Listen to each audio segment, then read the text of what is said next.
As soon as what starts? How do I know it's starting up? It's live. It says live in the top right corner. All right. When am I clicking Audacity? As soon as you want to. As soon as so I want I'm to? gonna click it now. So waves. Hooray! I got waves. Yep, I'm recording. Okay, Kyle. Kyle's gone. Ugh. That's all right. So this is the part where we just shoot the shit until we like to have lots of stupid long Audacity files that our producer has to sift through. Poor bastard. Cookies. And we're just going to randomly talk and hope our internet speed's fast enough and just... Are those homemade cookies? Homemade. Oh, homemade. It was one of those where the dough is like pre-made in a bucket, and you just grab it with a spoon, throw it on a pan, and you know. That's as homemade as it gets, dude. Sure. And this is important. You must be eating during the show, and people must hear that. If you're not talking with cookie in your mouth, you're doing it wrong. There we go. There we go. Hey, that's a sweet new mic you got there. Yeah. Thank you, internet listeners. No shit. All right, Kyle, we're live. Hit your that's the same mic I got. I did not get a sweet boom though. You have the blue? The Blue Yeti, yeah. Okay. Cool. Just saying. Yeah. Mine's where is yours? Dude, it's like a mile and a half away from me. It's right here though. I can get it. Okay, so you probably have it set on omnidirectional then? Yeah, I'd have to go through the settings again. Yeah, I think so. I listened to them, and whichever one sounded best. Yeah. All right. Well, I mean, it's like on the back. Yeah. There's a knob. You gotta click it. Yeah. Circle one. Well, hold on. Yeah, I guess I can look right. No, it's on the upside down heart shaped one. Okay, that's one you should be on. Yeah. So that's one like it only records out of the front. Front. Yep. So if I like took this and turned it around without breaking the cord. So like from out here, like I probably sound quieter. Yeah, much quieter. Yeah. So, but if I come from the front, you know, it's normal. So it keeps some of the echo from bouncing from the back. Yeah. No, it's there. You sound super clear too. Yeah. How'd you get that? I got it. Like it came in the mail today. Awesome. So that and the I got a new webcam. Your cam though doesn't look HD. Honestly, sir, it looks like crap. Okay, I mean maybe it's that's not just because it's Kyle coming level through. of camera crap, but it still looks like crap. So, is it better than what it was before? What camera is Significantly it? better. It's a C920. So it's like the standard streamer Logitech camera. Is it gonna be because of your bandwidth going out?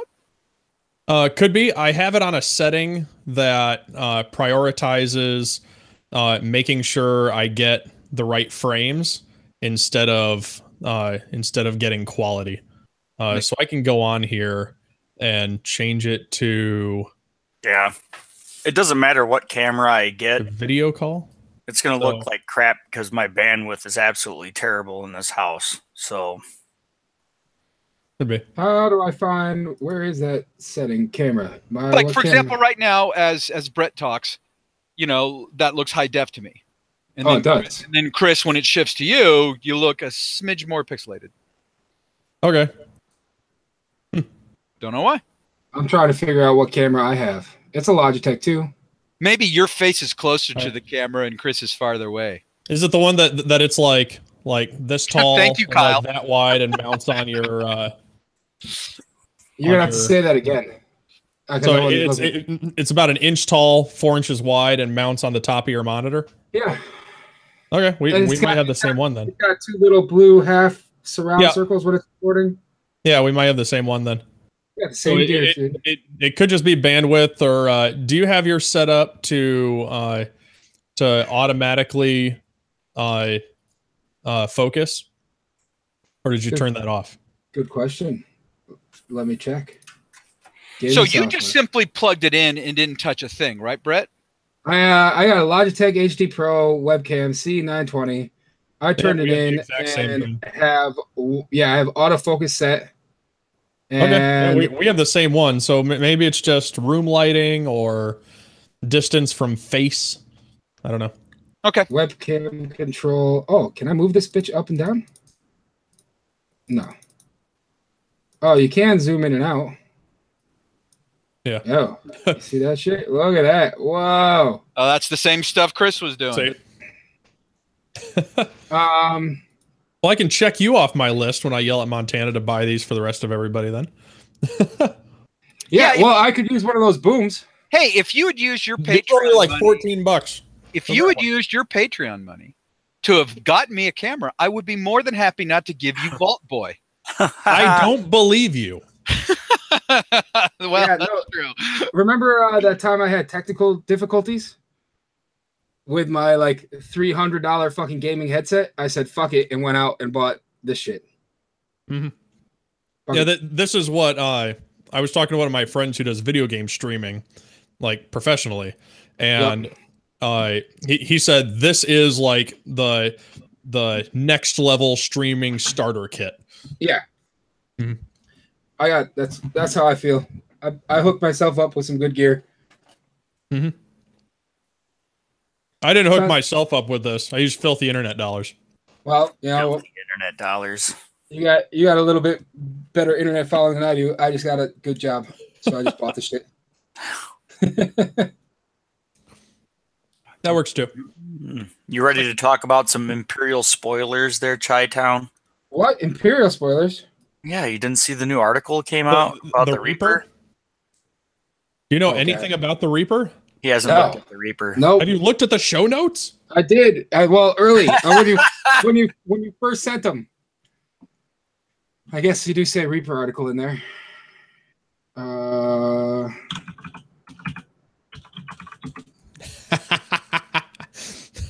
Gordon, are you reading I just responded right now. Yeah.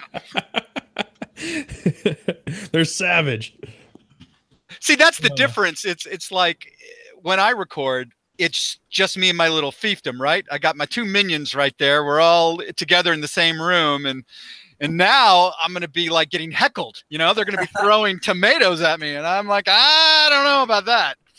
Yep, that's what you deal with here when you're watching the chat and doing podcasting at OCX. Yeah, turn off the chat is the solution. Did you hear about Cam Newton down in Florida? He was running a football camp for like teenagers, and evidently the teenagers were heckling the shit out of him because he lost the Super Bowl against the Broncos.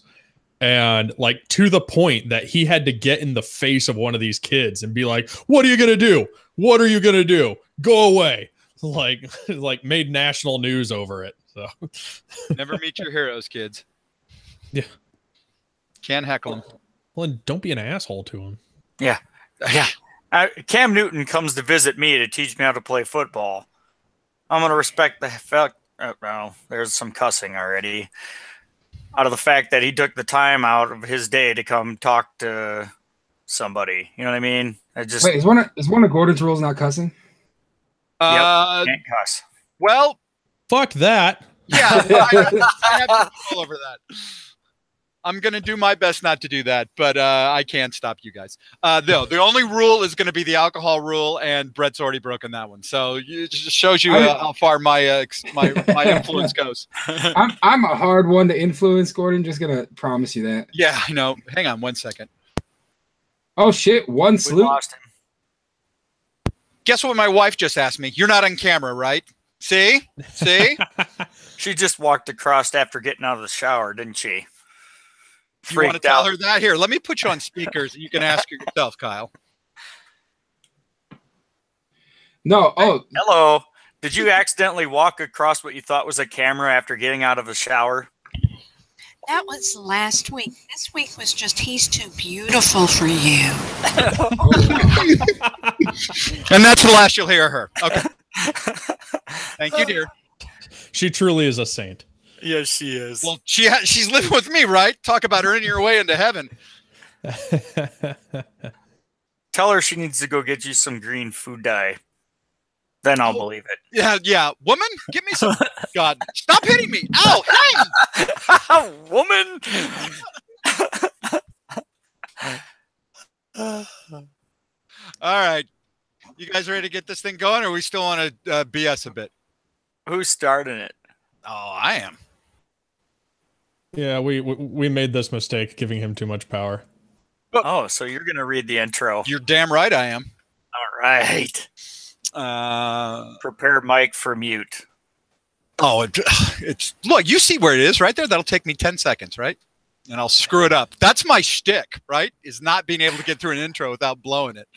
It's fine. Okay. Coach does it every week, and he's done it for over a year. So yeah, it's like I look for ways to make mistakes on the intros now. It's become a part of a thing of pride for me. Okay. Can Gordon's wife always be around randomly to give him shit? Thanks, Ontopsky. I heard her chuckle in the back. Yeah, she's all sure. All right, dear, she's short. Do you got that? Do you need help with that? I don't believe. Hey, Chico, what? Let me get edit access to these show notes. Did you request edit access? Don't do it. Okay, this is for AJ. AJ, you are now officially my podcast wife for this show. So if I need reining in or you need like a yes dear from me, fire away. We'll make certain that you're heard and I'm appropriately chastised.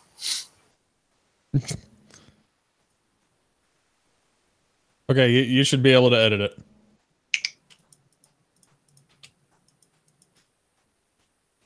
Yes? No. Request sent to owner. I can only view this document. Let me do it from my phone. It's actually easier to do from my phone, which is scary. I resent a request. Go. Saving sharing information. Baplazic is now able to edit. Okay, maybe I have to. Have you tried turning it off and on again? Oh no, dude! I'm a computer guy, dude. F5 refresh. Cool. I'm in. Yay! Don't delete everything. Oh no, I'm just gonna add random words to the intro so Gordon reads them. Oh, do not! Do not! You son of a bitch! Stop that!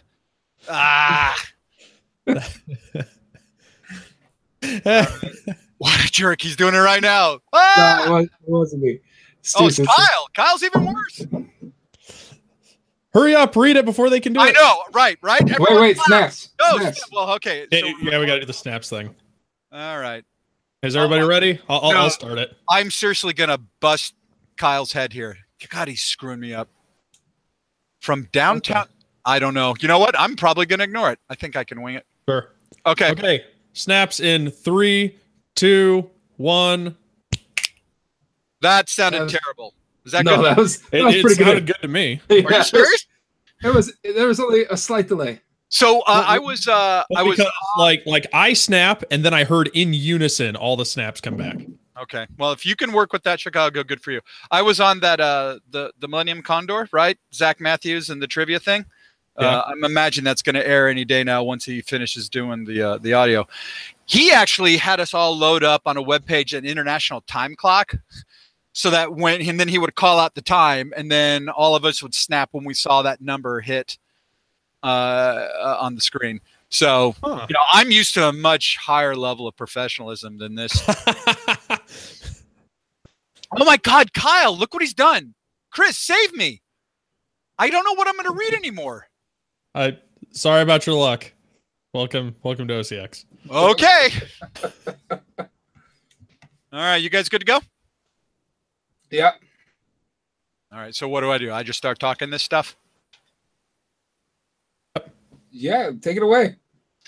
Good morning, X-Wing. This is not a test. This is OCX Radio. Time to rocket from the Delta Pilot to the 4BZ. Welcome, ladies and gentlemen, to the OCX podcast, coming to you live from downtown Orange City. No, not quite. In fact, this isn't even OCX. This is Pirate OCX. And it's coming to you not from downtown Orange City, Iowa, but from Louisville, Kentucky. My name is Gordon the Worst Berg, your guest host this week, taking the place of Aaron Coach Kroll. Joining me today, Chris Chico Brown. Hey, Chris. The great and powerful Chico is here to show you the way. Oh my God, what did you do? What was that? Also joining me, Chicago. Hey, Brett. Hey, here to party with my non-alcoholic. We'll get to that in just a moment, sir. Still here to party. Yeah. And finally, he needs no introduction, but he's getting one anyway. And I'm not calling you game changer. Hey, Kyle. How's it going, Gordon? How you doing, buddy? Oh, I can't wait to have fun with this pirated show. Well, see, now my job is done. I read the intro. And at this point, you guys talk, make it a good show, and then later I will take all the credit. Go. All right. And yeah, so we'll jump into the first thing, which fires it right back to you. Gordon, you've been on the show before. Some of us know who you are. I don't think all of our listeners really know why you're so gosh darn awesome. I'm not, hence why I'm on OCX. No, I can't say that. I'm only the awesome. Yeah, Wow. See, I'm the worst for a reason. I am not awesome, but it is still an honor to fill in as the guest host for Aaron. Me, why am I here? Okay, well, in theory, I have a podcast of my own, but I think it's gotten to the point where I record and participate in OCX more than Stay on Target. But I am the host of Stay on Target, another X-Wing podcast. Is there anything else, Naomi? I don't really think I'm known for anything else other than occasionally recording to Stay on Target. Is there anything else that I would be known for X-Wing wise? Not really. I don't know. The Gordon Have you won anything? the Gordon rule and your dashing good looks. I did win the only regional in Kentucky. Nice. That's Oh, what yeah, got that me was that's what got me on the podcast in the first place. Yeah, what did you fly at that one? I remember that one being something that I picked up that list and wanted to try. I stole it from, oh God, he's going to kill me. I forget his name now. Jesus. I beat him at Worlds and I'm already forgetting his name. I'm terrible. You're Sorry. the worst. I am the worst. But I brought the list because I saw him in Colorado playing it. It was when Zuckus came out. And it was also, I believe, it was either Tel Travera or it was Manaru. And then it was followed up with, I don't even remember. And then a third ship. Was it Fen? It might have been Fen. Like Yeah, Zuckus, Fen, and some Jumpmaster? And some Jumpmaster. That might have been it. Man, I can't even remember my own list. Like winning a regional with the G1A. That's an accomplishment. The reason why is because when I heard it discussed, it's because at the time, this is before we had an ordnance spam, right? And so you were looking for ways to get 4 attack dice on the cheap. And to be able to throw like a 28-point ship out there and throw 4 attack dice, that was entirely why to go with Zuckus. And so he did a lot of work. Yeah. Paylob. You know what?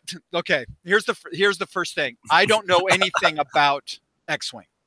As this will become evident.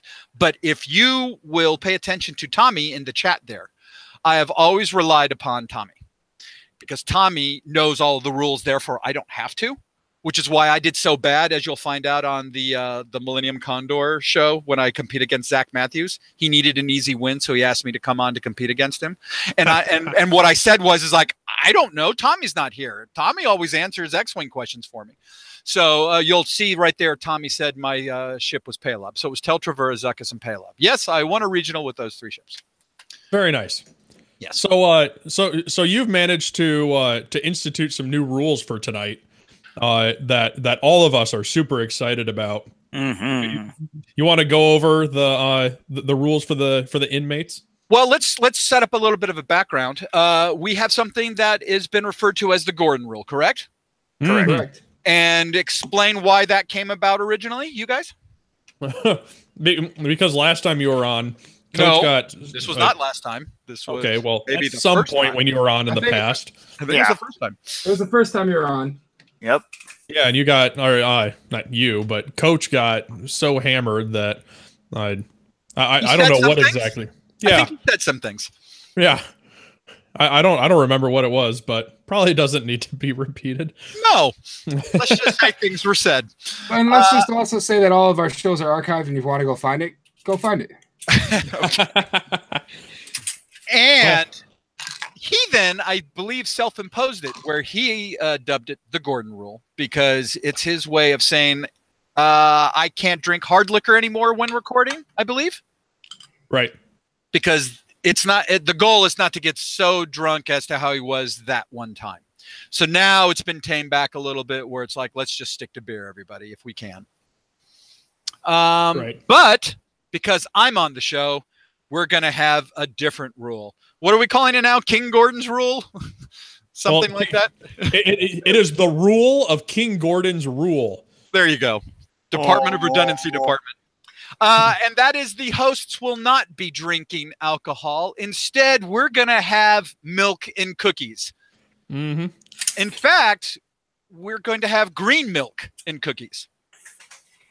So, you guys, show them. Let's see them. Green milk. Cheers. Show your milk. Show it. Host, drink now. Tweak. Drink. Where's your milk? I'm not seeing it.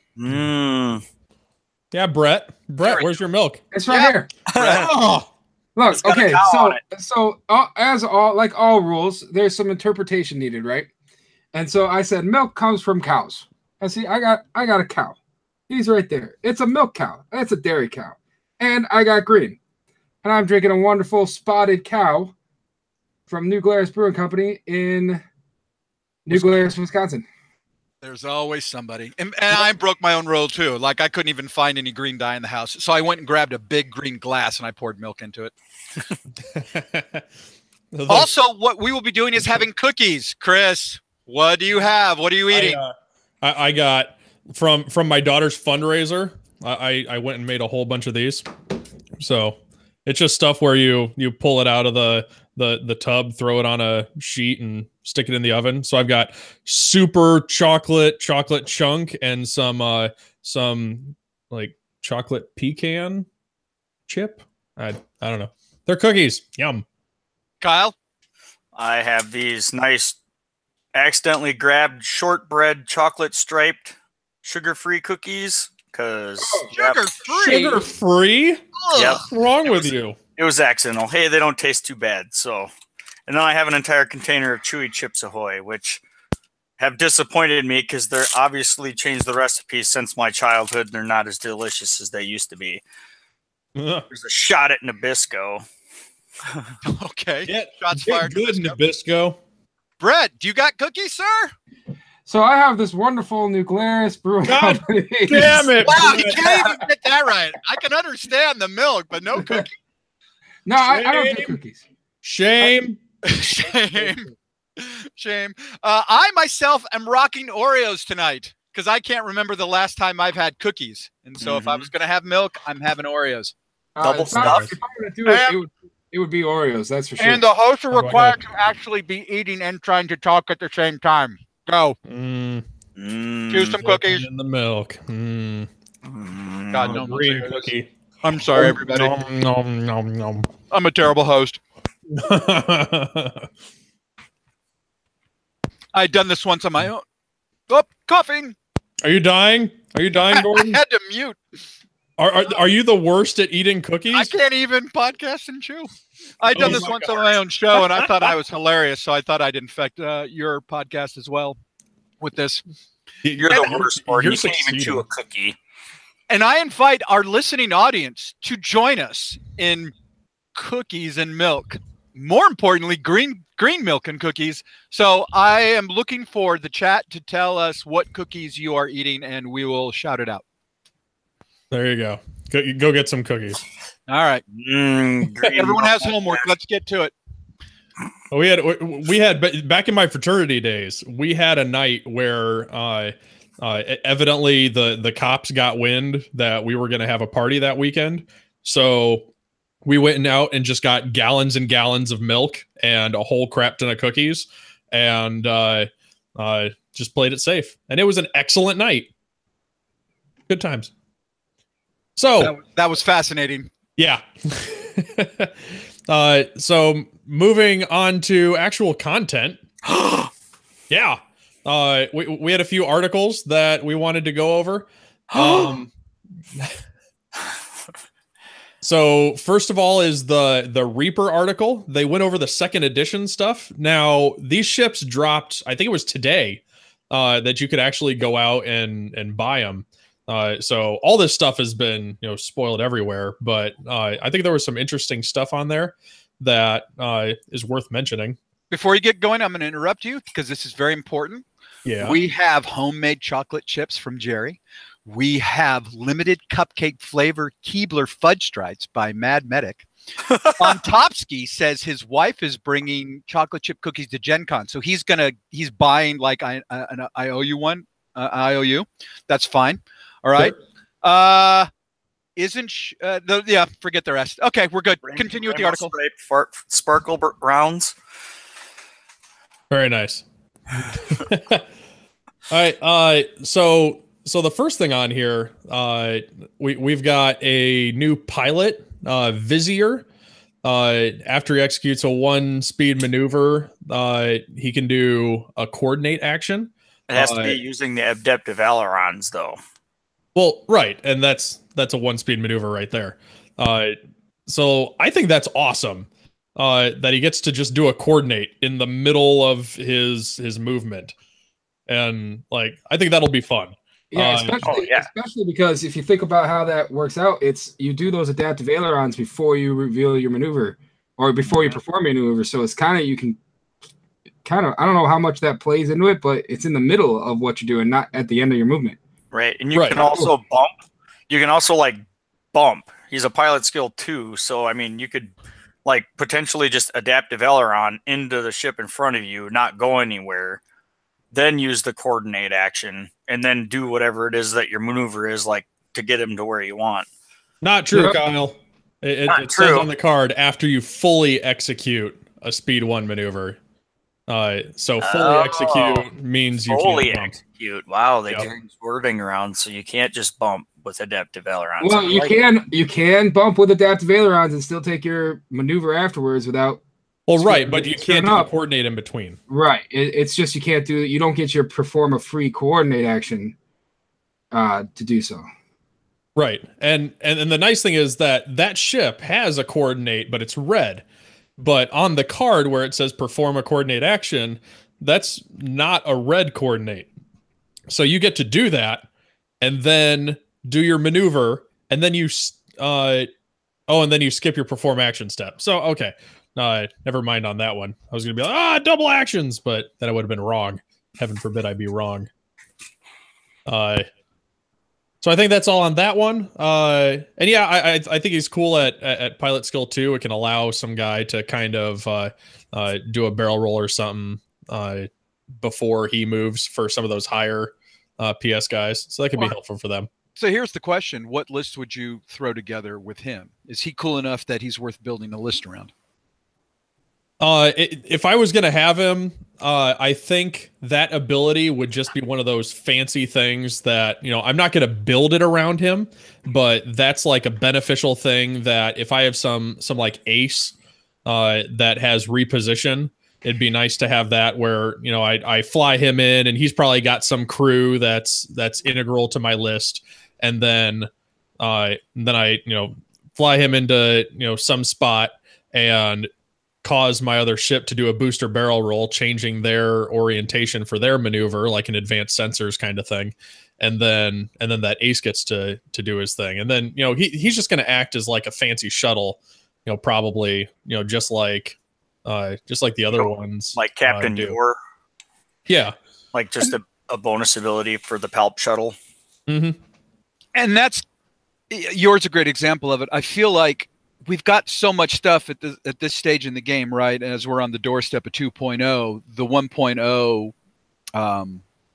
1.0 options have become so crowded that it's pretty tough to compete to even get on the table in the first place, right? So yes. I feel like you better come up with something game breaking to even warrant me putting you on the table, as opposed to, oh, that's cool. And in other words, how Yor is so valuable, right? To be able to pull stress from a ship. It's awesome when you're flying Yor and then your ship is doing that K turn and then you still get your actions because the stress goes to Yor. That's huge. So I feel like anything that's going to rival that better be just amazing. Absolutely amazing. So I'm curious, anything on here make you think it's so amazing that you'd want to field that over somebody useful like, say, Yor? Well, yeah, it all depends on its point cost, which we don't know. So there again, if you want to throw him on the board, get an effective clutch in certain moments for very little point value to save yourself some points so you can put it into something else like making your aces more survivable or hammering harder with the defensive capabilities of Palpatine being on it, then yes. I guess if it comes with an added bonus of having a perk for a pilot ability, cool. Yeah, that's a fair point. In other words, at some point, everything's amazing because it was cheap, right? It's what we call value. At some point, it's worth it because how do you ignore it being so inexpensive? Sure. Yes. Right. And I think the ship has a lot of unique things over top of the Palp shuttle, the Lambda, with its jam, it's got the coordinate, and then evade on there and focus, so it's more survivable, and it's faster, so it can get out of the way quicker. So I think it's got some abilities that are, depending upon your play style, may or may not be better. I'm interested to see how it plays out, even through the summer with the end of first edition. Right. To be fair, we're flip-flopping back and forth between 1.0 and 2.0 abilities and stuff. And I don't think there's anything I see here that makes me want to fly at 1.0. But 2.0 may be an entirely different matter altogether. Right. Because it flies like a giant TIE Striker, right? It is a giant TIE Striker. It's a giant TIE Striker. It's going to do the same thing. Yeah. Yep. And those are fun to fly. If you've never flown them, God, they're fun. Oh, they're fun as heck. Yeah. I am so bad at them, though. Oh, I love the TIE Striker. Here's the back. You're talking about cheap ways to throw 4 dice or 5 dice, even Pierce the back. Awesome. Mm-hmm. The problem is every time I fly him, he doesn't get a chance to shoot. Because every time he guns him down, he's dead. Which is why Countdown was used, right? Mm-hmm. The reason why he gets gunned down is because they know he hits like a hammer. He's easy to kill, but he's not worth that many points. So if they're going to take the time to focus fire on him to kill 14 measly points, the rest of your list is going to stick around a lot longer and do things that they didn't even foresee. That's why I like Pierce the Bach. Sure. Yep. Yeah. Okay. What else you got in the article? Anything else about the Reaper article? Yeah. Like so the other pilot that they had on there was Major Vermeil. When you perform an attack, if the defender doesn't have any green tokens, you can change a focus or a blank to a hit. So the one thing that I found interesting with this is, like, in second edition, there's not going to be as many of those non-action modifiers. So I think, at least at the beginning, a lot of people are going to be concentrating more on focusing and target locks and stuff like that. So these green tokens are going to happen more often. So, maybe that ability won't be as good. Or if you fly this guy with a bunch of blockers, maybe it will be. But it also puts some additional emphasis on the jam action. Being able to do that, remove that token, and then usually you have, like, oh, if I'm jamming, I'm not focusing, my attacks aren't going to be as good, but this guy kind of counters that, and his attack is going to be better because your opponent is losing those tokens, and their defense isn't going to be as good, and their attack isn't going to be as good. So this is one of those situations where I think this pilot on this ship might actually make the jam action, worthwhile. Yeah. I mean, that's the whole point of that ability being on him. You said it. Mm-hmm. So he may be worthy to the point that he's worth taking because of that ability. In a crowded field, he's worth attention I was paying attention to or consideration. That's the word I'm looking Right. for. As far as think- building the list. I think overall he's probably the one that I'm looking at the least for as far as pilots that they've shown us. But yeah, Which I one? mean, Vizier or Vermil? the one where you get to change eyeball or blank to a hit if they don't have any green tokens. Gotcha. Really, you don't like it? Well, I don't know. Like, it's one of those things where I've flown Trani Coda and I've run bullseye firing arcs. And I guess it's just because maybe I'm not seeing 2.0 as much so far as like my foresight's broken. But I'm just so used to the gameplay now that like everything has tokens, or they have so much passive modification that they don't even need them. So you really don't have the ability. So I don't know. I kind of have to get my head in the game of 2.0. Well, that's what I was saying, that they're not going to have as many passives. And then you're not going to have as, like, I don't think you're going to have as many green tokens, because there's not just stuff just handing them out for free. And then even if they do, Vermeil has the jam action to just rip it off. Okay. But if you look at the chat there, Ontopsky makes an excellent point, which is that jam action's only range 1 though, right? Sure. I don't know. Well, it's a fast moving ship, right? You're always I mean, unless you can always do the mini candy cane version, like what a decloaking Phantom does, which is I do your boost and then do your hook turn and always stay relevant in the fight. Right. How often are we going to make certain that it's always taking place at range 1? Right. It's true. Yeah. Okay. Who else do we got there? Who's this? Blah blah blah blah blah. Was it Captain Faroff? Is that in my So it's the exact same ability except on defense. So if the attacker doesn't have green tokens, you can change one of your focuser blanks to an evade. Now this one has a little bit of an extra benefit because this takes place after your opponent spends their tokens. So if they attack you, use their focus, boom, you get like one of your dice is a guaranteed evade. Yep. I like this guy way better. I like him because if you have the points in your squad to put Palpatine on him, you're not having to worry about spending your Palpatine roll on this guy's defensive roll. You can always just spend it on somebody else, because as long as they're using their tokens before they attack you to modify their dice, you get a free evade, which you're only going to get one anyway. So I like that. I like this guy a lot. He's probably my favorite one. Yeah. Okay. And then a lot of people use those shuttles and they put some, really important crew on there and then just have aces along with. So I expect that one could be one that, people do a lot, because, if you're going to be concentrating on them, you're going to be trying to get max damage. So you're either telling the person, go ahead, spend your green token and I'll have an evade guaranteed, or don't spend it and your attack is less valuable. So I think it's worthwhile. And what are the stats on these things? I haven't even been paying attention. I'm assuming they're your typical 8 to 10 health with 1 evade die. Is that correct? Correct. So 3-1-6-2. 3-1-6-2. Okay. Because I'm wondering, is it worth fielding just a bunch of these things? But probably not. Think of it more as a support role, just one of them. Yeah, that's what I expect it to be, more of the support role. There was a time, remember when the Space Cows, running 3 or 4 shuttles, if you could just self bump, and no one liked having to face 4 times, 12 red dice thrown at them at a minimum, and all that health.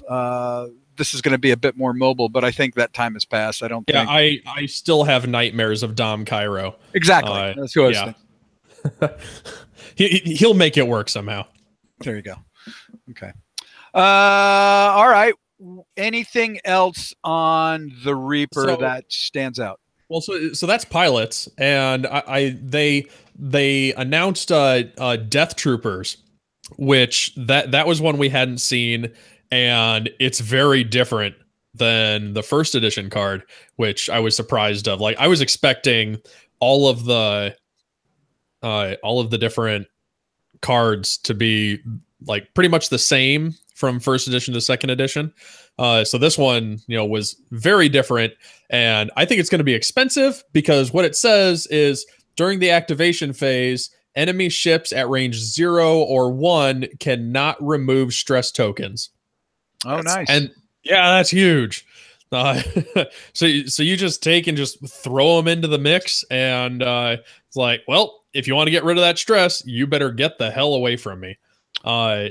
So I mean that's not inherently a stress mechanic on its own. So I feel like you either need one with it or just heckle people as they're trying to turn around. Are you trying to do a strategy around it? Are you looking to throw, say, tactician in there?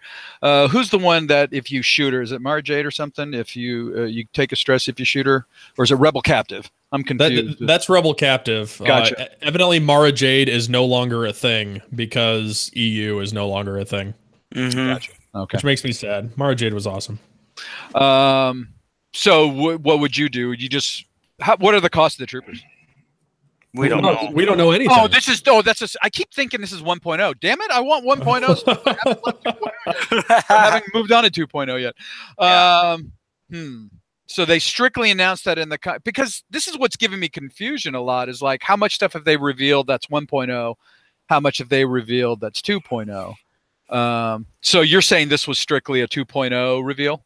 The Death Trooper? Yeah, this whole article is showing. Oh, the entire article was 2.0? They didn't Yep, this one was 1.0 at all? No. No, 1.0 was revealed a while ago. Yep. Therein lies my confusion, and hence why I'm the worst. Okay. All right. One thing about this is I'm really glad they limited the range to 1.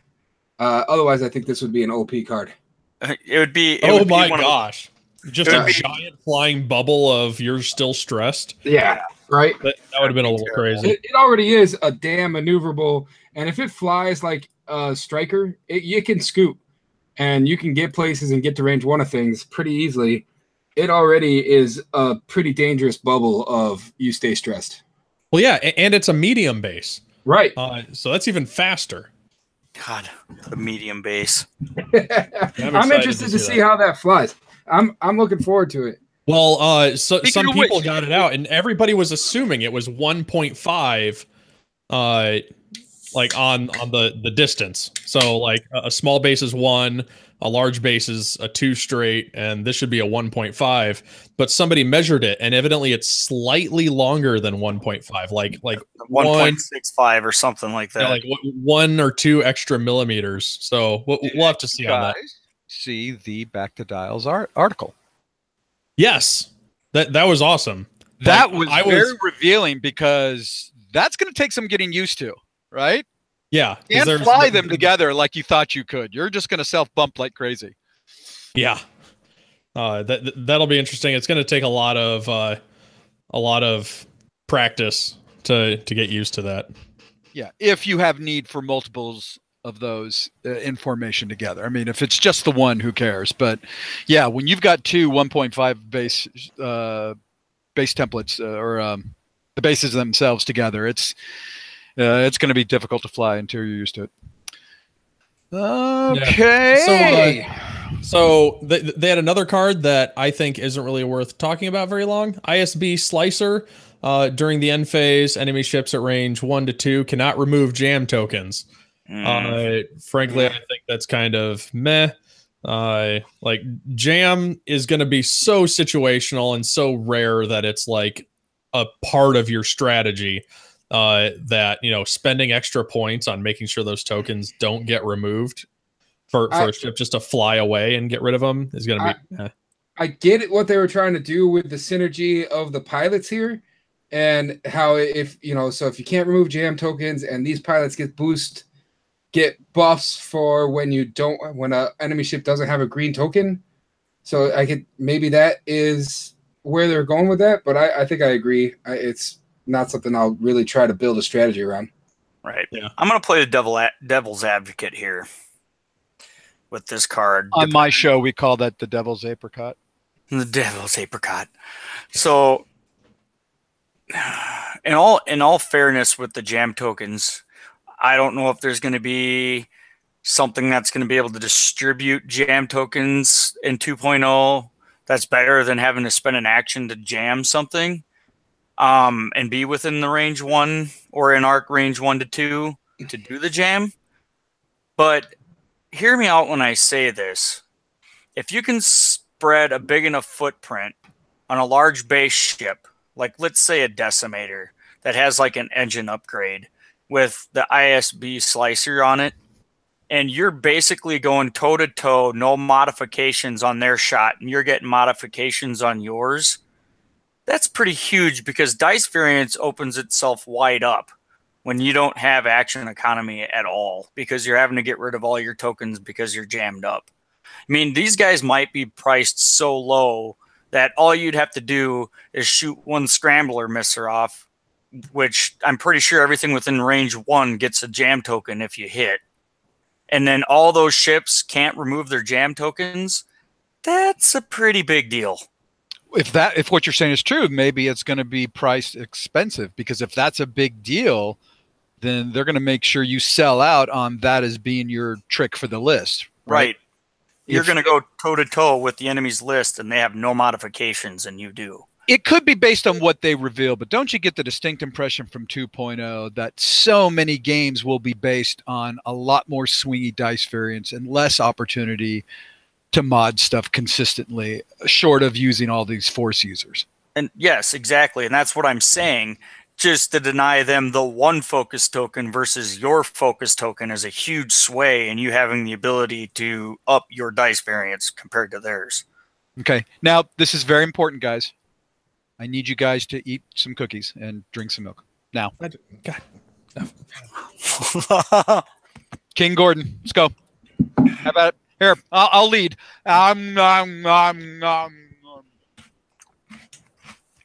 You really are the worst. At the end of the show, we're going to do Who Wore It Better? Chris Chico Brown, Kyle Stoos, or Luke Skywalker with the green milk all over their face. Oh, God. Is that like a stubble you've got on your face? That's unfair, Stews, because it'll stick there. Mm-hmm. Well, it's like a whole chin strap. I could just... Yeah. Gosh, these are delicious cookies. Nobody knows if you're actually doing anything. You're just a little Fallout guy on the screen. That is a lie.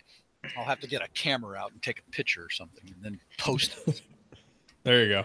If only I had a webcam from filthy OCX Patreon money, but no. Maybe if you had your own Patreon. Oh, God, what a horrible idea. That would be theft. What a bad idea. Okay. So, next card. Hold on. Oh, fine. My wife handed me some notes. This is very exciting. I don't even know what it says. Here we go. She says, no, the cake is a lie. Not the cookie? I don't understand, dear. What else did you hand me? Don't read that. No. Hand it back.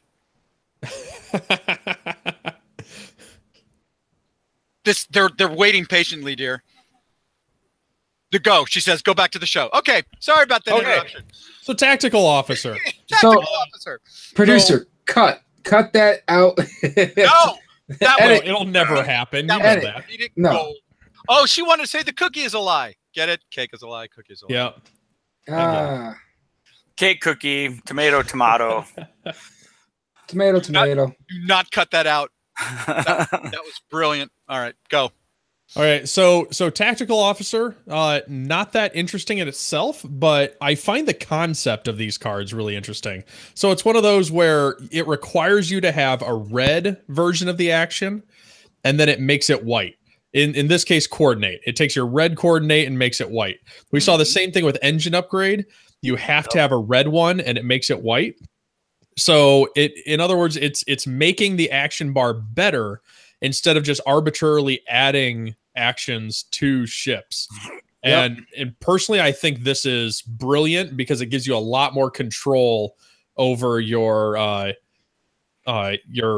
design space. Yep. If you don't want a ship to not have the boost action, go ahead, Chicago. No, I was going to say I agree. It keeps things from getting wildly out of control. And you end up having all kinds of crazy ships with extra coordinate or extra boost actions or all kinds of weird shit that shouldn't be there. I like it. I agree. Mm-hmm. All right, and the last one is Director Krennic, which everybody's super excited about for first edition, but second edition does it differently. It requires you to have a paint result, so either a focus, hit, or crit, to use the ability of chucking it to get rid of a shield. And the ship has to be locked by Krennic. So an extra little requirement, so you can't just hide in a corner and have Soontir out there plinking shields off of people. So I think that's really cool. But it also adds on that if you come up against somebody that doesn't have shields or you've plinked them all off, you can also use the ability to flip a face down damage card up. Yep. Which that could be huge. And one of the things it doesn't really say, like it doesn't say a random face down damage card. So if you know which face down damage card is the direct hit, you can just flip it up and they take another hit and it flips back down. Or if you know another one is more critical, I mean, you can like aim for those, assuming your opponent isn't allowed to like grab the damage cards and shuffle them really quick. I mean, can you count cards? Interesting. Can you count cards? And like, how do you know which one's the direct hit if they accidentally like show it to you as they're putting it on their ship? Like, well, no, like say somebody draws a direct hit and they're like, oh, direct hit, I get an extra damage card and it flips face down. Now you know which one that is to be able to grab it. Look at you, unless it gets mixed up. So yeah, I mean, so you get it doesn't say you get to choose flips. It does say the defender or the defender flips one of his face down. Yeah, so the defender flips. Oh, so if he knows which one it is, oh balls! I was like, one off to the side is like, oh, here's the shitty one. I'll tell you, that has no point to it. It's like you lose secondary weapon. Like, I tell you what, I really like this. I have been trying for years to come up with a good way to get Rexlar Brath to do this same thing and flip up damage cards, and I could never figure out a way to make his attack hit and to be able to spend an extra focus to flip cards up. Right? I mean, as far as I've seen, nobody has come up with a good way to run Brath or make that super viable. You just hope and pray that everything in the attack goes right. So that you can do it. That's all it is. Right. And like I've ran him once in a tournament and like I only managed to do it once. Yeah, and this gives you a little bit better mechanic to make that happen. I think that's awesome. To be able to put through automatic damage by canceling a focus. I could take a focus and do a damage onto a shield, and then my attack the rest of the attack still hits, right? Well, the rest of the attack still does the attack. Whatever stuff. It does, yeah. Right? Yeah. So it's not like cancel your results and do one damage. It is do one damage and then see what the rest of it does. So pretty much, yeah. It's pretty. I think that's pretty awesome, and especially it has to be. So you can put this on a ship that's throwing a bunch of dice, the optimized prototype, and your other ship with Director Krennic on it is your target lock guy. So you can put something on this that's range 1 throwing 5 dice and with a lock itself and roll your dice, modify them, and then do your cancel one of those. Say you got 5 hits, cancel one of those to automatically do a shield damage, and then let your 4 dice let them try to defend them against 4 dice still. That's pretty sweet. Yeah, totally can. So, any other thoughts on this ship before we move on?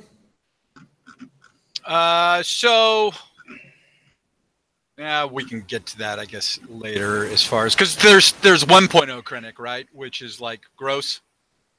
Yeah, your ship gets a shield, and then you just arbitrarily take off your blank, shields. With the blank die, right? Yeah, so your blanks are just spending it. But that one, it limits what the optimized prototype can be. On this one, optimized prototype can be anything. You can have decimator optimized prototypes. Mm-hmm. Right. So while Krennic is obviously going on things like the Phantom or something in 1.0, God knows where he may end up in 2.0. Right.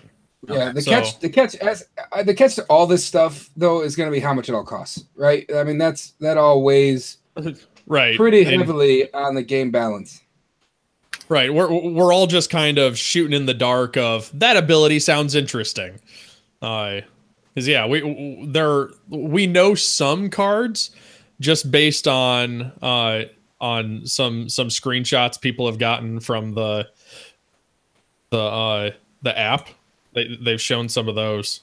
So we know like 5 cards how much they cost. So it's not valuable in the least.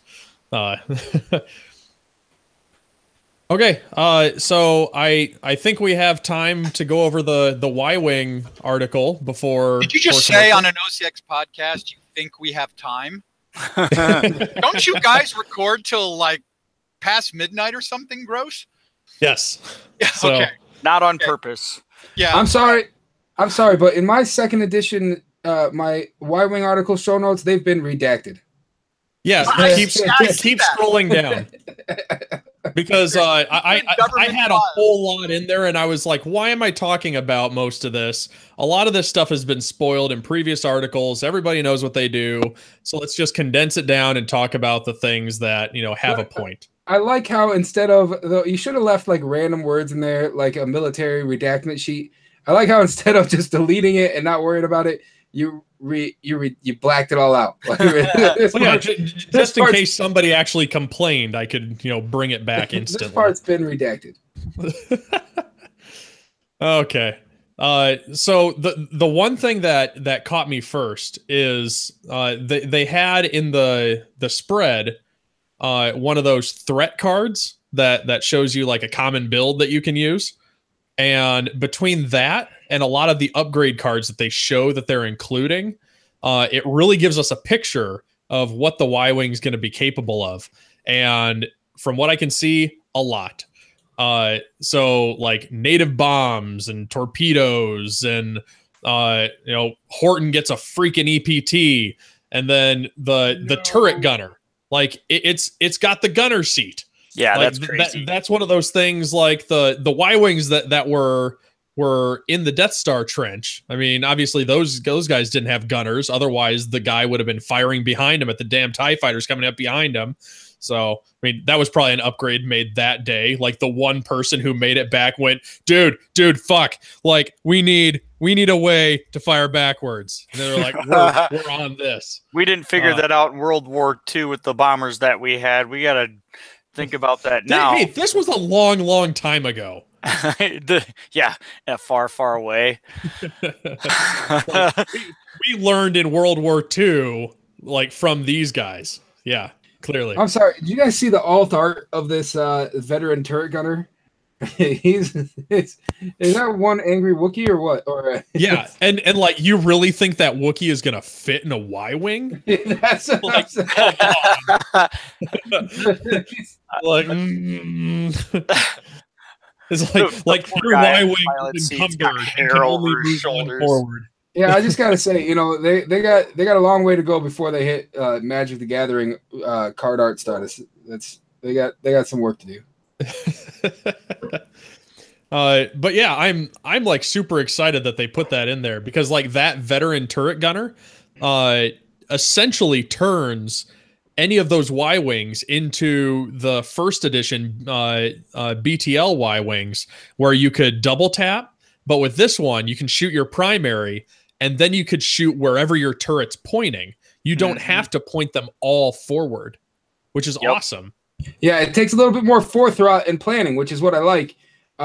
You don't have to shoot them both forward, but it's also not TLT 360 degree. I can shoot wherever the fuck I want. Sorry, Gordon, I cursed. But it takes a lot more planning and forethought, which is in general, what I like about 2.0 is it's more. You have to fly more intelligently in order to take advantage of some of these opportunities. Yeah, I agree. Matter. Now, keep in mind, I just wanted to throw something out there, and keep in mind that whereas the article says that the Y-wing can be equipped with the veteran turn gunner, if at any point they say that it having the gunner slot is broken on the Y-wing, they can take it away. Yes. So just wanted to remind people that is a possibility. Yeah, and it's not printed on the card. So correct. Cool. Yeah. So I agree. That's one of those things that, being able to modify that at will is going to be super nice. Well, it'll be interesting to see how quickly they jump in all this, though, because you opened up a little bit of a door there, Kyle. Right? We're all thinking our savior is going to be the app, the pricing, right? Or them just flat out, like, haven't they even said that they're flat out going to just maybe ban stuff just for a season, just to cause change, right? Well, they have said that they are planning on having different tournament styles. Exactly. Yeah. However you want to phrase it. Right. I can tell you right now, we're going to be drunk with power over wanting to see this and not getting it, because I'm wondering if they're going to make changes as fast as we're going to demand it. No, they've said 3 or 4 times a year, so like quarterly. That's going to drive people nuts, because I can see it now that there's this window of these regionals or the store championships or whatever, and there's some crazy meta has emerged, and people are like, nerf it now, but no, their policy is not to do it for another 4 months or something. And God, there's going to be just bitching that won't end about it, because they know players complaining. Yeah, are you know mad? it can be so the worm turns. Yeah. I think our expectations need to be, it will fix things as long as we're patient enough to allow the pace of change to happen at the schedule they intend to do it, which is maybe only a few times a year. And I'm wondering if we're going to be able to roll with that or not. Well, please, King Gordon, impart us your wisdom. How should they do it?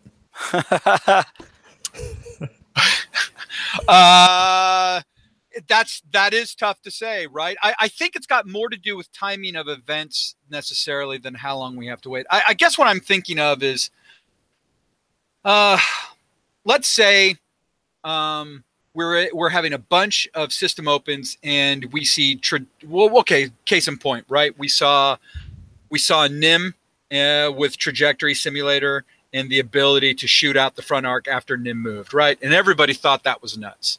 Mm-hmm. And that was like the one change they made where they kind of jumped on it quickly. All right. Where we saw that was bad and they did it. In every other scenario, we waited forever and forever and forever for them to make a change. Mm-hmm. So I'm just wondering if they can time these changes in between seasons and events, I guess is the best thing. And where people kind of have to make peace with the fact, sorry, but during this regional run, this is the thing. They're not going to ban or nerf that upgrade or increase its cost or whatever, because we're going to have to wait till regional season is done. In other words, is it really going to change? Is it going to be any different than what we were expecting with FAQ changes, right?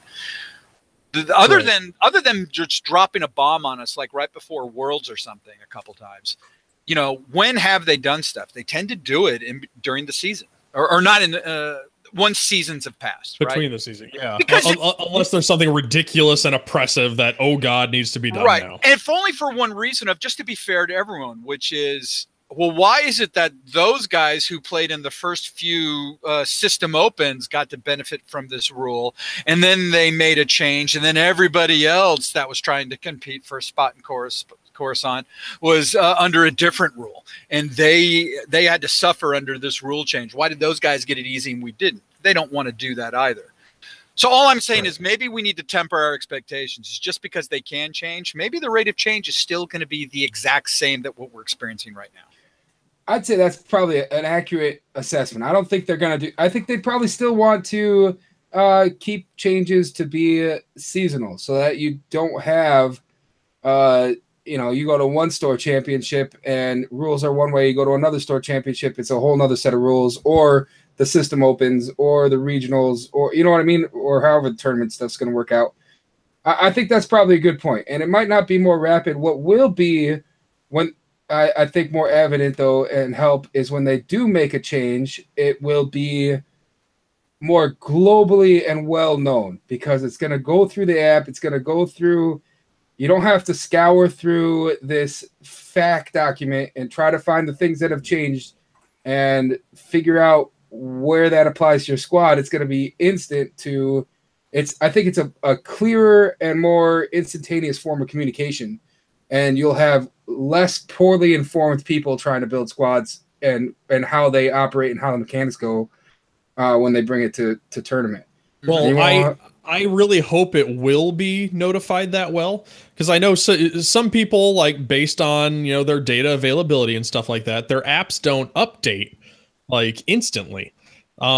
So like there's probably going to be somebody who like shows up to a tournament with some list and somebody goes, "Hey, have you updated your app yet?" And they're like, "What?" And they go and update it, and it's like 102 points, motherfucker.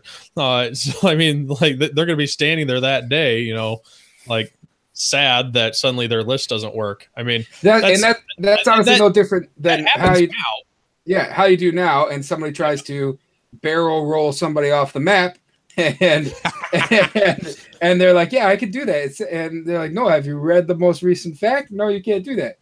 It's like, so I guess that's a good point. It might not be as awesome of a change as we think it is, but I absolutely do think it gives the developers more control. Yeah, I agree.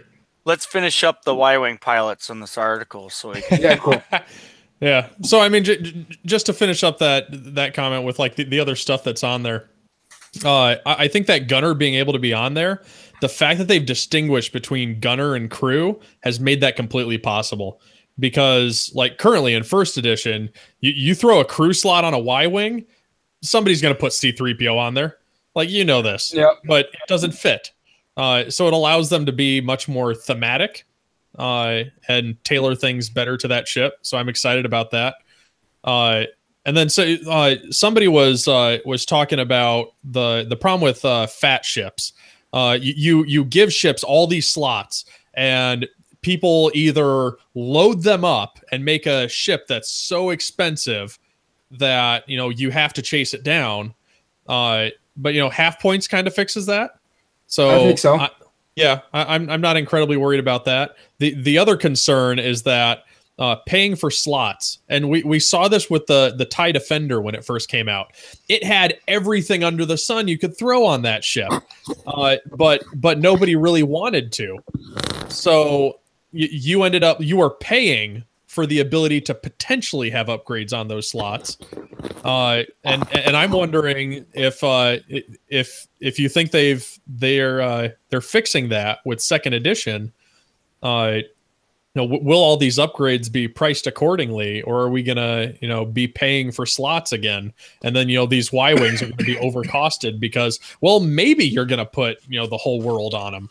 Well, and I don't know exactly how it works, but I think the way I understand it is that is sort of fixed because the same upgrade might not cost the same on different ships. You know what I mean? So you think they're going to get that detailed with that?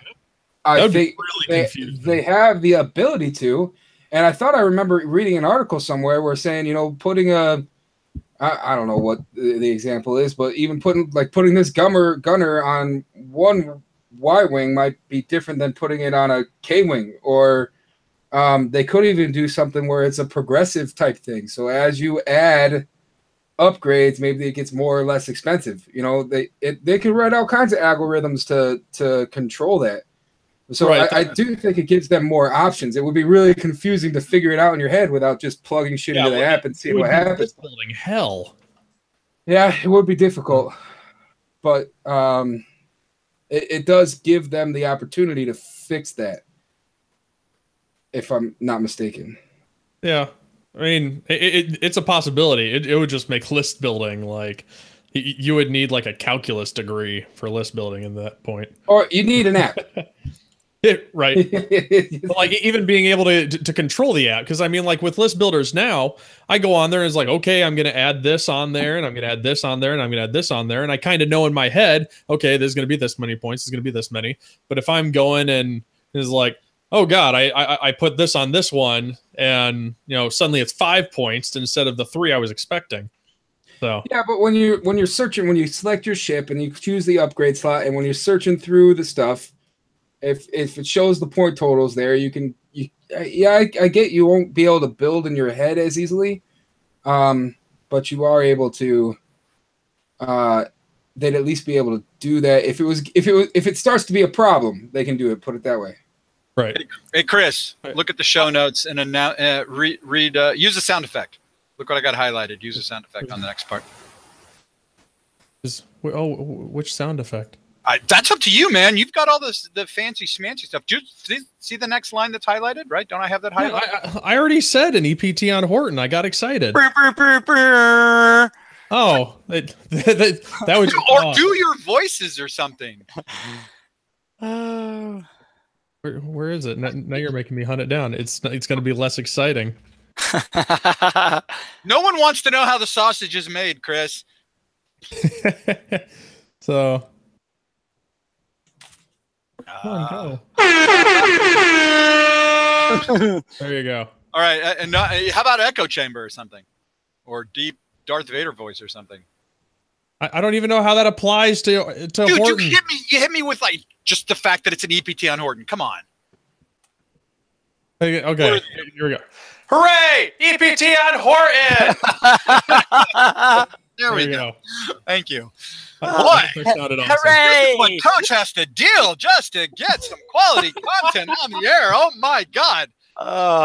So you sounded like a really happy cheerleader.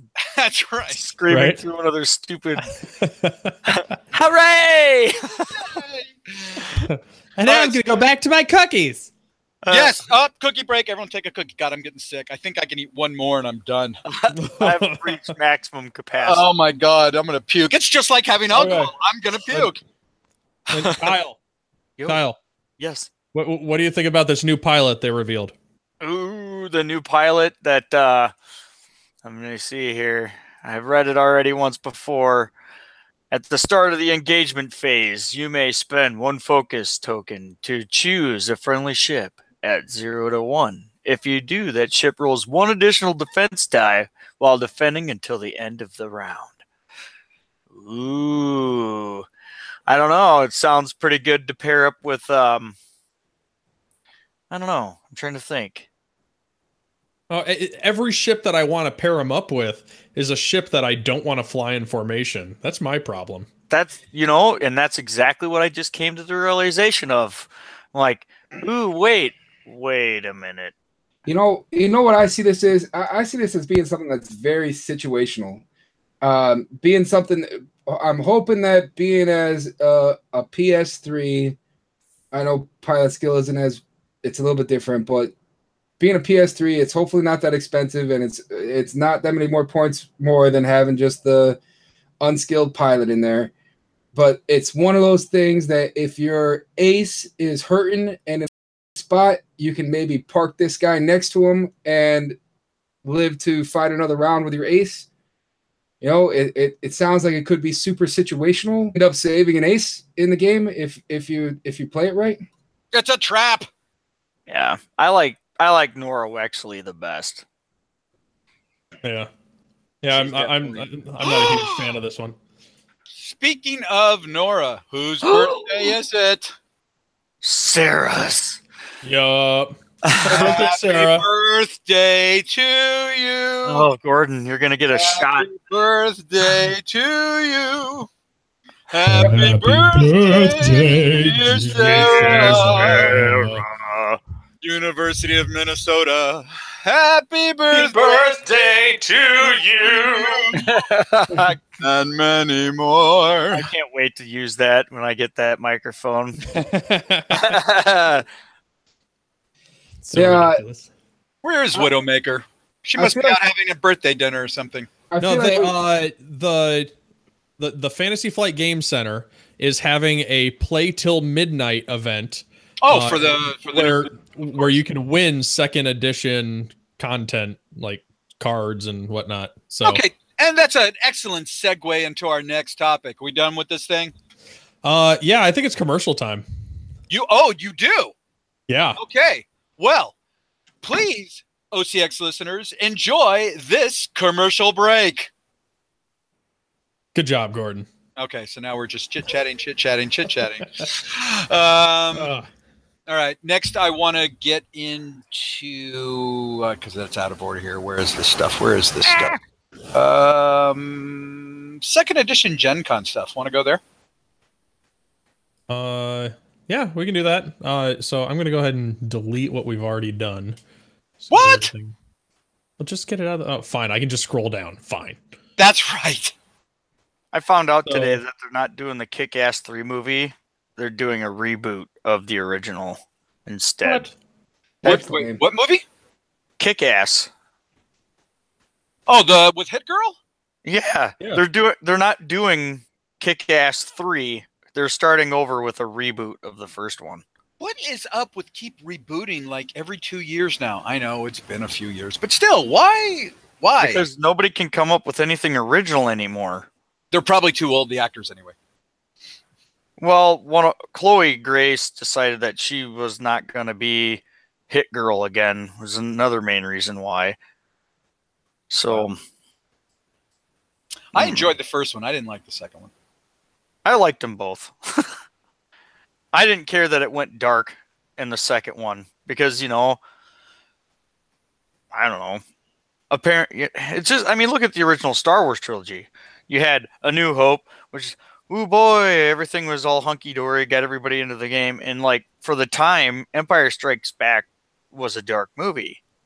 And then you talk about how many decades later, and then you have Kick-Ass, which is but then you go to a darker episode, you kind of have to take it up a notch. And they did. I don't know. And everybody hated it. Well, I remember their marketing at the time when they got all the actors together, and the common phrase was, "What's the point unless you escalate?" I still didn't like it. Let's ask the chat. Kick-Ass 2? Yes, no. Thumbs up, thumbs down. Since we're on break and we can do what we want for a minute. Well, technically we can do what we want during the show, but then is that entertaining? We covered about 6 hours of content in 45 minutes. Yeah, pretty much. While you were gone, Chris, we read through all of the remaining show notes, so now we're going to wing it for the next 2 hours. Yep, sure, whatever. Sure, okay. I've got all the rest of the milk in my house. So. Yeah, I think I'm going to get sick. I'm done with the cookies. I can have one more glass of milk. And then I think I'm done with cookies. Yeah, it's time to move on to beer, although I don't have any. Oh, really? I know. You're lifting? We still got to do the Who Wore It Better with the green milk and their mustache at the end of the show. Then you got to save just enough for it. I have to go make another glass because I already drank mine. But you I drank will. all your... Now is the time to do it because this is our one commercial break. Get another milk. Get another milk. I got to go milk a crazy alien. I'll have to... Dramatic milk drinking. I have to go milk an alien, and I'll be right back. I got to get my weird little freaking syringe to jam in there. Okay, while Kyle's gone, we'll continue the show, but don't tell him, Chris. Sure. Okay. Well, you've killed all the show notes. I don't know where to go now. Tell jokes. I wasn't prepared for this. You don't know any jokes? What did the communists use for light before the candle? I don't know. Electricity.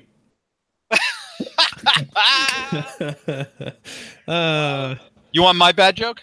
Sure. This is what I call a litmus test. I have to give a training every 2 weeks, and this is how I know what I'm dealing with and who I'm dealing with. A skeleton walks into a bar and says, "Bartender, I'll have a beer and a mop." All right. Now, what happens is you get the initial giggle like what you just did. Mm-hmm. Then there'll be a couple people where there's this like pregnant pause, right? And then all of a sudden they go, "Oh." Right. And then the remainder are like, "No, really, I have no idea what you just said. Wait, why? What was that?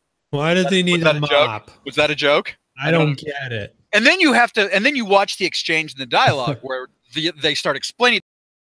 And then you know quickly who you have to maybe explain things twice to or in a different language. Right. You know who your slow versus your fast are. Let's see. Oh, this isn't going to get recorded because I'm going to do my no swearing thing. But while we're not recording, I'm going to say something inappropriate. Why did the pervert cross the road? Why? Because his dick was in the chicken. Oh. There you go. All right. There you go. Well, that felt good to say. Okay. I heard one the other day. Stupid thing. Why were two blondes found frozen to death at the drive-in movie theater? Because they went to go see Clothes for Winter. Ah. Bad, but it's boo. Yeah, but it's hilarious. Yeah.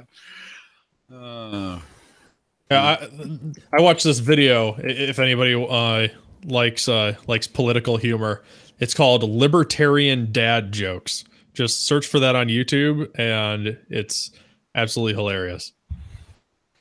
At least if you like political humor. Is there such a thing anymore?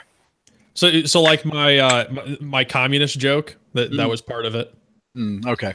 All right. Well, then, yeah, if that's the level up, that's fine. Yeah, stuff like that. I've got a cat eyeballing my last two cookies back, Vile. So for instance, here's another one. Gordon, I need you to start a knock-knock joke. Knock, knock. Get a warrant. Get a warrant too? No, that's it. Oh. So that reminds me of a bittersweet story. And then we'll come out of commercial break. My dad's favorite joke was a knock-knock joke. So you guys know this joke. In fact, we can wait for... In fact, okay, here's what's going to happen. You know how there's a delay with what we say versus there's a reaction in the chat? Yeah. This is how my dad would tell this joke, even though you're going to get to it before they will. But this is how he would tell this joke. Knock, knock. Who's there? Interrupting cow. Interrupting cow who? Right, but you know what I'm supposed to say before you finish the sentence, right? Yes. Okay. I've seen. Now let's wait for the punchline to be typed in the chat. Let's give it a second. Yeah. So the movie Home, if you've seen that, they do that joke in there, and my kids have seen that like a dozen times. So that's like the only knock-knock joke they know. And now it's interrupting, other animals, and they have to go through like the entirety of Old MacDonald's farm that is incredibly impolite and likes to interrupt people. Yep. Okay, so there's Patrick typing in moo. So my dad post-stroke would tell this joke all the time, and that's about how long he waited before he said "ooh" as the punchline, as opposed to interrupting you. And then he would laugh and laugh and laugh. As long as he's having fun with it, right? Yeah, right. He used to, yeah. God rest his soul. Okay. I guess we're going to be coming out of commercial break now there, Chicago, yes? Yeah. Okay, and thank you for that commercial, those wonderful words of wisdom, whoever you were, OCX advertiser. Is that how I do it, right? Yep, you got it. Okay. Look at me hosting this show, huh? You're a pro. You've done this before. Not really. I just picked him off the street and threw him in. Look, there's a reason I wasn't his first choice. Okay? All right. But Ricky never got back to coach. not to name names. We'll just go by his initials, Ricky. Gordon. Okay. Gordon. What? I like you more than Ricky. Oh, thank you. Okay. Although Ricky can do like a mean Alanis Morissette, I'll give him that. I have never been to karaoke with you, Gordon. Oh man, God, I'm like when it comes to karaoke, Ricky like beats the shit out of everyone. He gets 1,000 naked hawks. Yeah, definitely. 2,000 even. And he hosts quite well. I am actually envious of his hosting skills. Have you ever seen him like every time we do Worlds, and like since we've been doing like the podcast get together and stuff like that, you just put the microphone in his hands and he just interviews people like crazy for hours on end. He's fantastic. Okay. Thank goodness he won't listen to this and he won't have heard the compliment. All right. So let us talk about second edition. It's going to be available at Gen Con. Any of you guys going? Yes. I'm not. Yep. It's in your state, you jerk. How are you not going? Because I burned all of my freaking PTO in the beginning of the year doing Adepticon and Worlds for you people. You have filthy Patreon dollars. Go pay your work to cover your time off with that money. Go. Oh, if only. It's more like paying off my wife because all the rest of the time is being used for Christmas vacation. Wow. So why not show up Friday night and Saturday? Friday night, Saturday, Sunday, hang out. Yeah. Excuses. What? I've thought about it. I just have to figure out the logistics. We'll see you there. Okay. Okay. So imagine that they still have product available for you when you show up on Friday, Chico. Would you buy 2.0 at Gen Con? I would super want to, but all my stuff is already pre-ordered. Okay. Kyle, you're not going, right? I am so going. You are so going. This question is super pertinent to you. Chicago, imagine you were still in Iowa, right? Yeah. You're still frequenting Coach's store. Yeah. Would you guys buy 2.0 at Gen Con? Huh? And now pretend Coach is looking at you. Oh, no. He fully expects that I might even give him my ticket to make him stand in line. That's interesting because you'd think the obvious thing here is like the retailer wants to sell, right? The store wants to sell. So what do you think retailers feel about it being sold at Gen Con? No, we are really supportive of our local store, and I pretty much buy all of my other X-Wing stuff through him, even though I know I can get it cheaper online and everything else, because I like to support our local establishments and I love them staying in business and want to have a place to play and have them be successful. But Gen Con's the one exception. We go there as a group, and I hope that Aaron doesn't have any, or Coach doesn't have any hard feelings about that. But I think he fully knows that that's what they're going there for. He's just as excited to buy the stuff before it comes out as we are. And he ain't going to give us the evil eye while he's rubbing in his face on Christmas Day that he's opening all these new shiny things in front of us and we have to wait to buy them from his store. He wouldn't do that. And, I like to have the stuff in hand. And that way, when I go back to the store, just like I do every year after Gen Con, I bust it out for all the people that weren't able to make it. And I give them all the hands-on experience with the new stuff. Some of them are really discouraged and jealous, and then other people are really grateful that they get to see it, have it in their hands and play around with it a bit before it actually gets released. I would say if anything, we boost sales there because we increase the hype. They're like, oh my God, look at that cool shit. I want it too. And then they buy it as soon as it's available. Yeah, we have such a different mindset where I'm at. We had one store that was our main store that most of us supported, and he did a fantastic job getting him price in. He had a loyalty program in place so that basically the prices you paid at the retail level were as good as what you'd get on the internet. So it was win-win, right? You're supporting your local establishment, and you're not feeling like you're paying more than what you could get on the internet. You got it as soon as it showed up. That store, that guy's retired. And now there's the mind, but still he had a policy, which was if you bought it at Gen Con, you weren't allowed to play it in any of his tournaments. You couldn't play it until he got it on his store shelves. You can't blame him for that mindset. But we've now got this one silly thing going on where we've got an upcoming event this Saturday, right? No. It's in like maybe a couple weeks. And they've already declared that Wave 14 is not legal at that store championship. Because not I know. Not everyone is going to have it though, and the guy who's running it wants everyone to feel like they had an equal chance at it, and he wanted the event to be fair. But why don't they have an equal chance to it? I know. So let's say then you want to go buy it at that local store, to support the local store.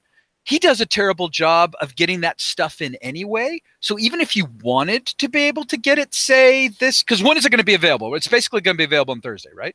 Mm-hmm. Everywhere. He's not going to have it in stock in time. And so we don't even know when he's going to get it in stock, but they've already decreed through the guy who runs the event that Wave 14 is illegal at that event. And look, I know I've moved on from 1.0, but the one thing I get excited about is change. It's when we see either an FAQ release changing up the meta, or we get new product and change up the meta. And there's that whole, it's not solved yet, right? It's the wild, wild west potentially.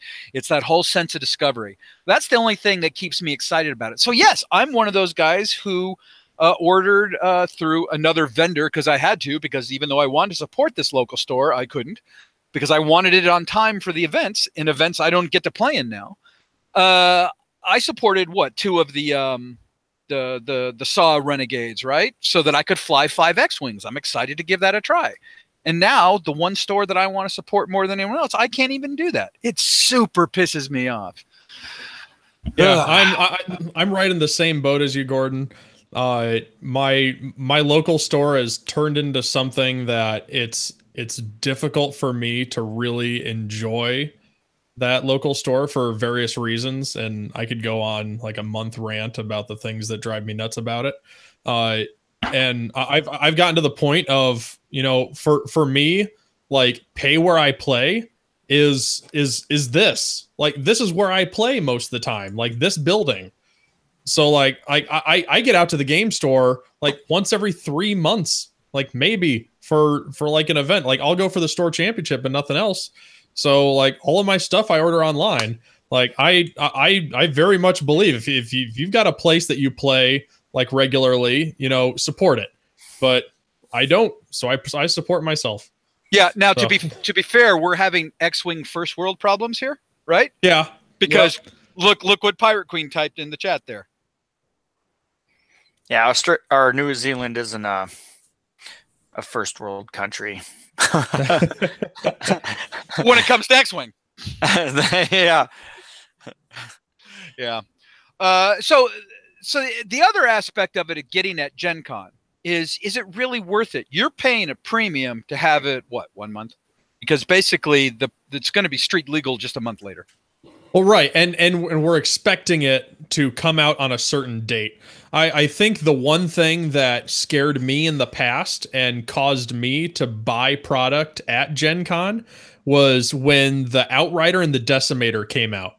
That came out at Gen Con. I bought it there, and it was like multiple months before it came out. Like it was a solid 3 months between Gen Con and the release date. And there were a couple others that there was a decent span. And I think that really got people scared. I had my YV666 for a long time because Wave Late came out like billion. I don't know. You cut out there. Say it again. Oh, the YV666, and I believe it was what was it? The K-Wing and the TIE Punisher came out in the same wave. I remember when Coach went and picked them up, he picked up extra. That way we could have them early when they came back. We had those ships for a long time until they actually got released. A long time. So I'm glad that I got to fly around the YV666 and the K-Wing.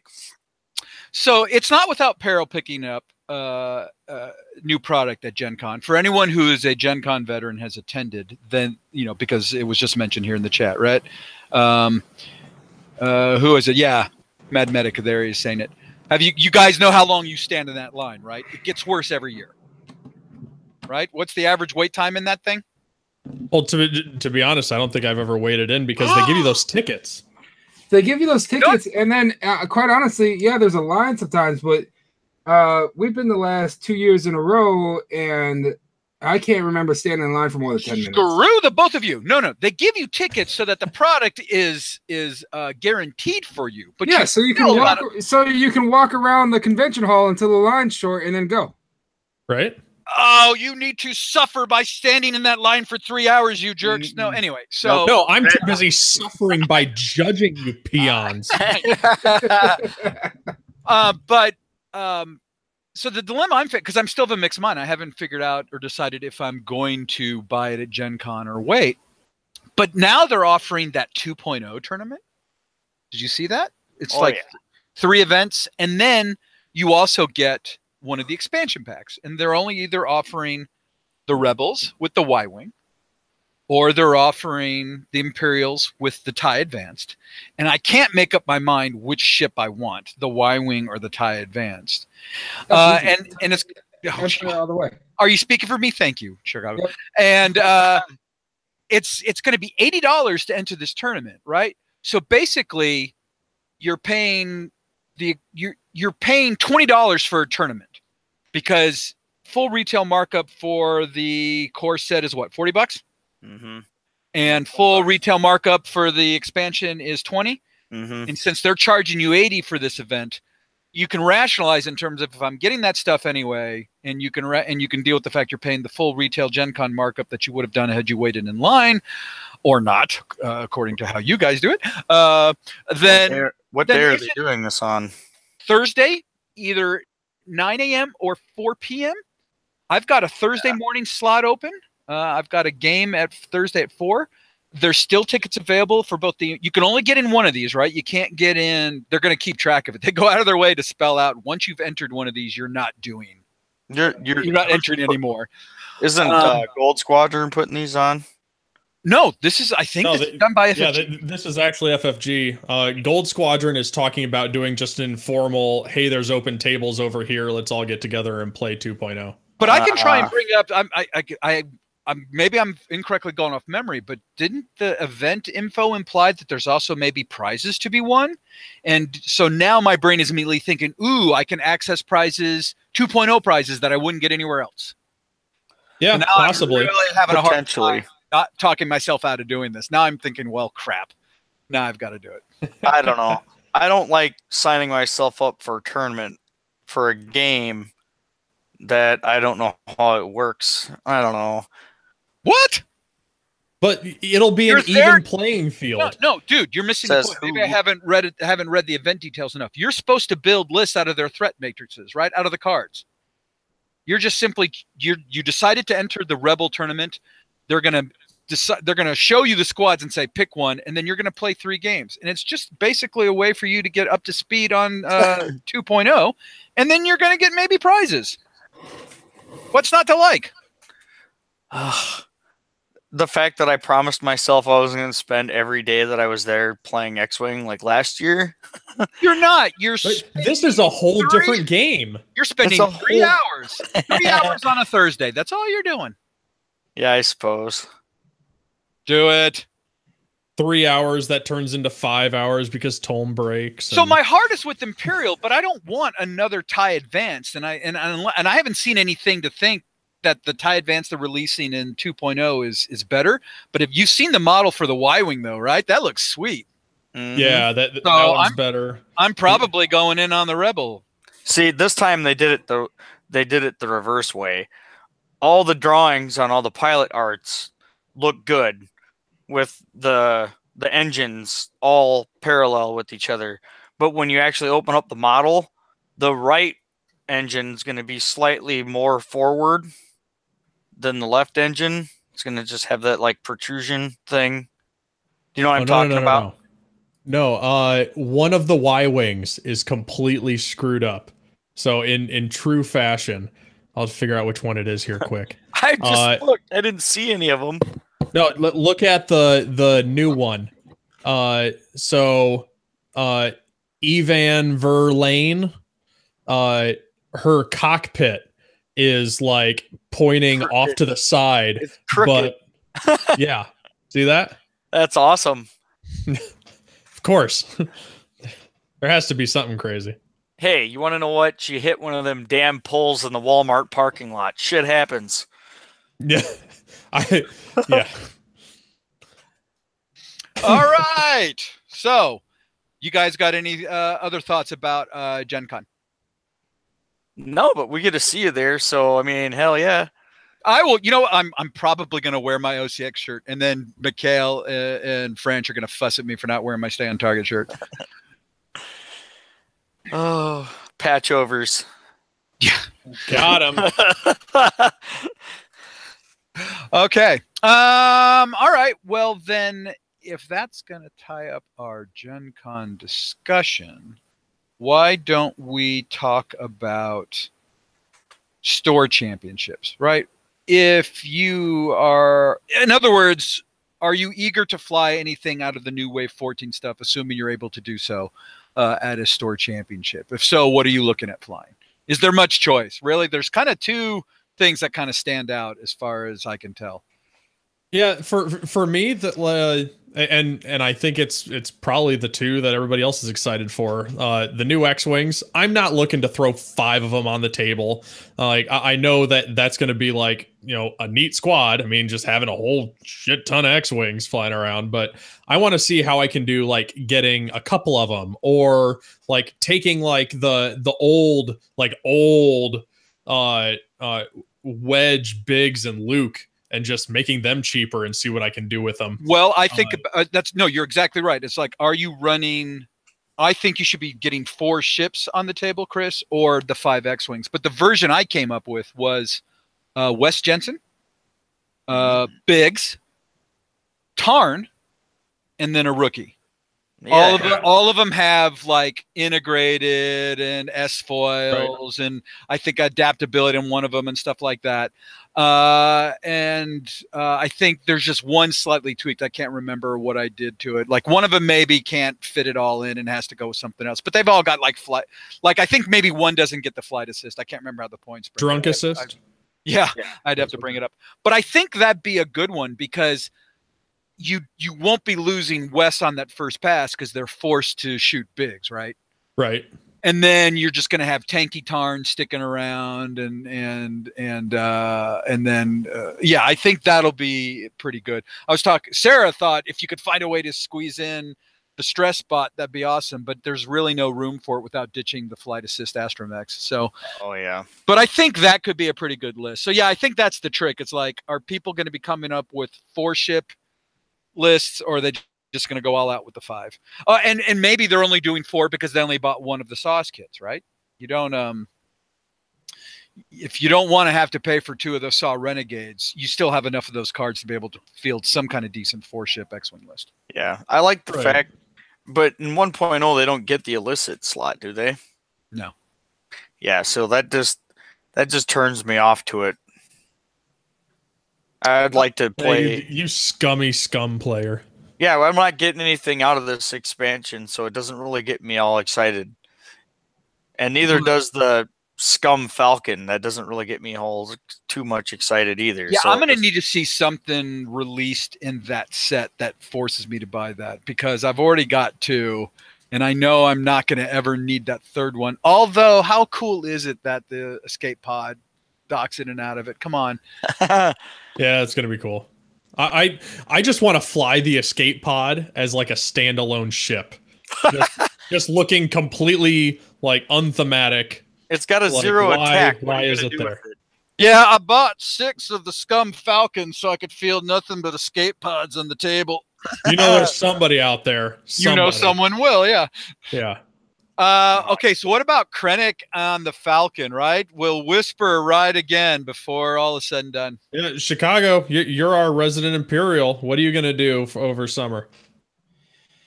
Drink beer and blow shit up. With what list? Come on. Oh, I've been thinking about this for a little while. I think I might get nostalgic with it. And while at 1.0 is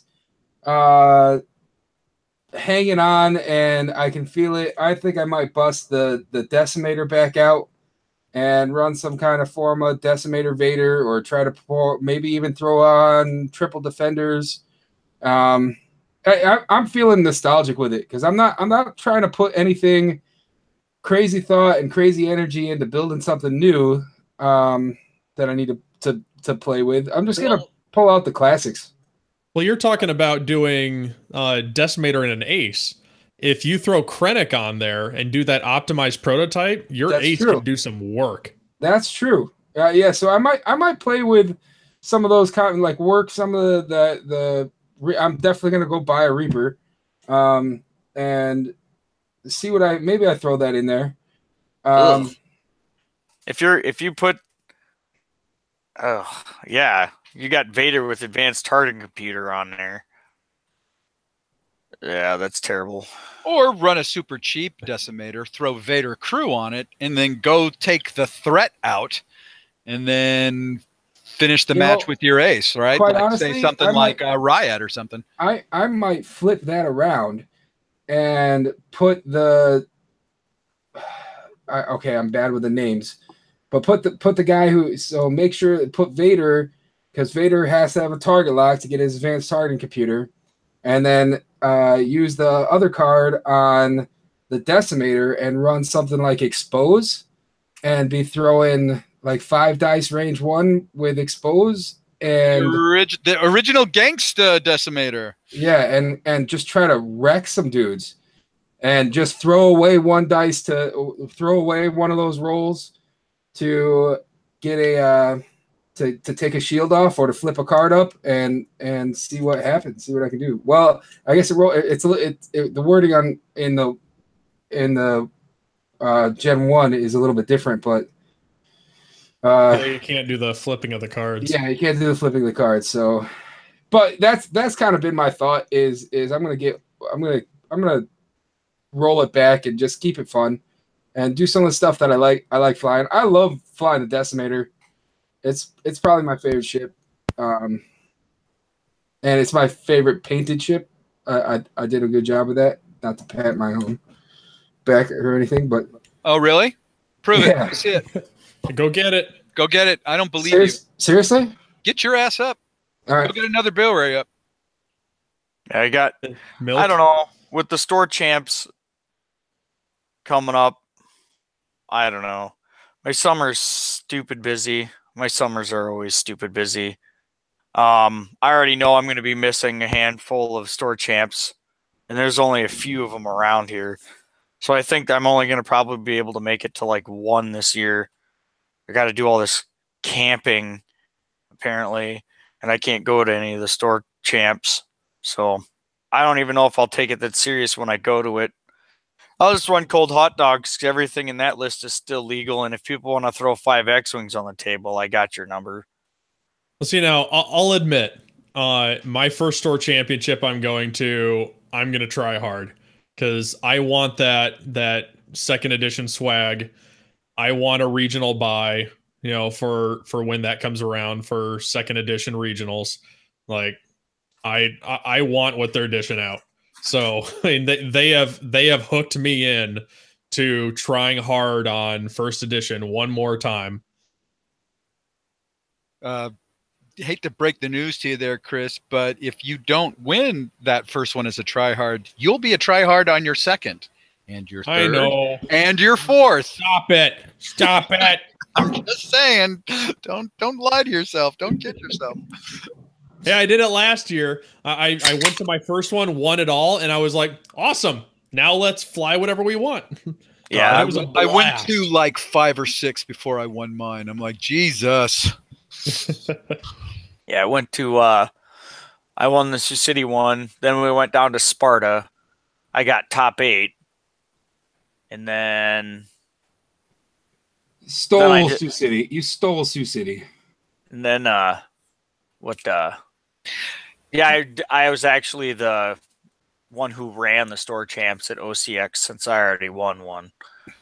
So quick comment there that I see from, because obviously the chat lags a little bit relative to when we're talking about stuff, and so as I scroll the comments. But there's they're talking about having to buy 2 of the SAW Renegades. This is how I rationalize that. One, those movable X-wing parts, right, on the new model X-wings, how the wings move back and forth, right, closed versus open, right? Yep. That's amazing, and the paint job, amazing, unless you're like Kyle, where you're gonna repaint them into OCX blue, but also it's going to translate over into 2.0 as well, right? You're not just simply dumping that kind of money into a 1.0 dying game. This will carry over and have validity into your 2.0 game. So you are basically investing into a future game as well. I don't think this is a waste of buying 2 of them. I think it's pretty sound to buy 2 of them. Though, Gordon, did you see that some of the cards are outdated? What? So I'll leave you on that cliffhanger, and we're gonna present Chicago here. So show us that. Show us on all its glory. Let's see if I can get it to focus. There you go. Oh, that's nice. Yeah, I've always liked the stripes. Yeah, talk more so that you're the one on the thing. Everyone else, shut up. Talk. Me. Oh, I thought he presented me. So there we go. He presented. Okay, I was on. You know what? I was on YouTube. It was lag. Yeah, look at that. It's trying to focus on weird shit here. If only you had a good 920 camera. Oh wait, you do. Yep. Come on, focus on this. There you go. Yeah. Right on. Very nice. So this was one of the first paint jobs I tried to do a good job on, and I was proud of it. It's not. It's no Luke Carrington, but I'm proud of it, and I find it. How big are the engines on that one? Yeah. That's a nice fade on those engines. I like that. I spent some time on it. It looks. I think it looks pretty decent. Good Mine job. does the Good fade on too, you. because I put stickers on there that do that. They don't light up or nothing, but. Okay, what's the rule of minis? It's got to look good 3 feet away. Mission accomplished. Yep. Yeah. So the cards that are incorrect. Already? So first of all, minor, super minor. Proton torpedoes. The iconography on the right side that shows the range and all that stuff is a different templating that they must have been using during like beta testing or something. They just had to throw it at the printer, just to get SAW's Renegades printing, and then it got changed because it looks different. Oh, now hang on. Now we're not talking about stuff we saw during preview. We're talking about people have opened it, have it in hand, and it's already messed up. Yes. Wow. So if I can pull up, heaven forbid, the Fantasy Flight X-Wing forums. God, I do not go there. Yeah. Here we go. Scroll down. There we go. Now let me see if I can share my screen. So screen share. Let's go screen 2. Share. Okay. Can you see that? Yes. Hang on. What the hell is that? Yeah, again, I missed it. I was looking at the chat. Bring it back. Here.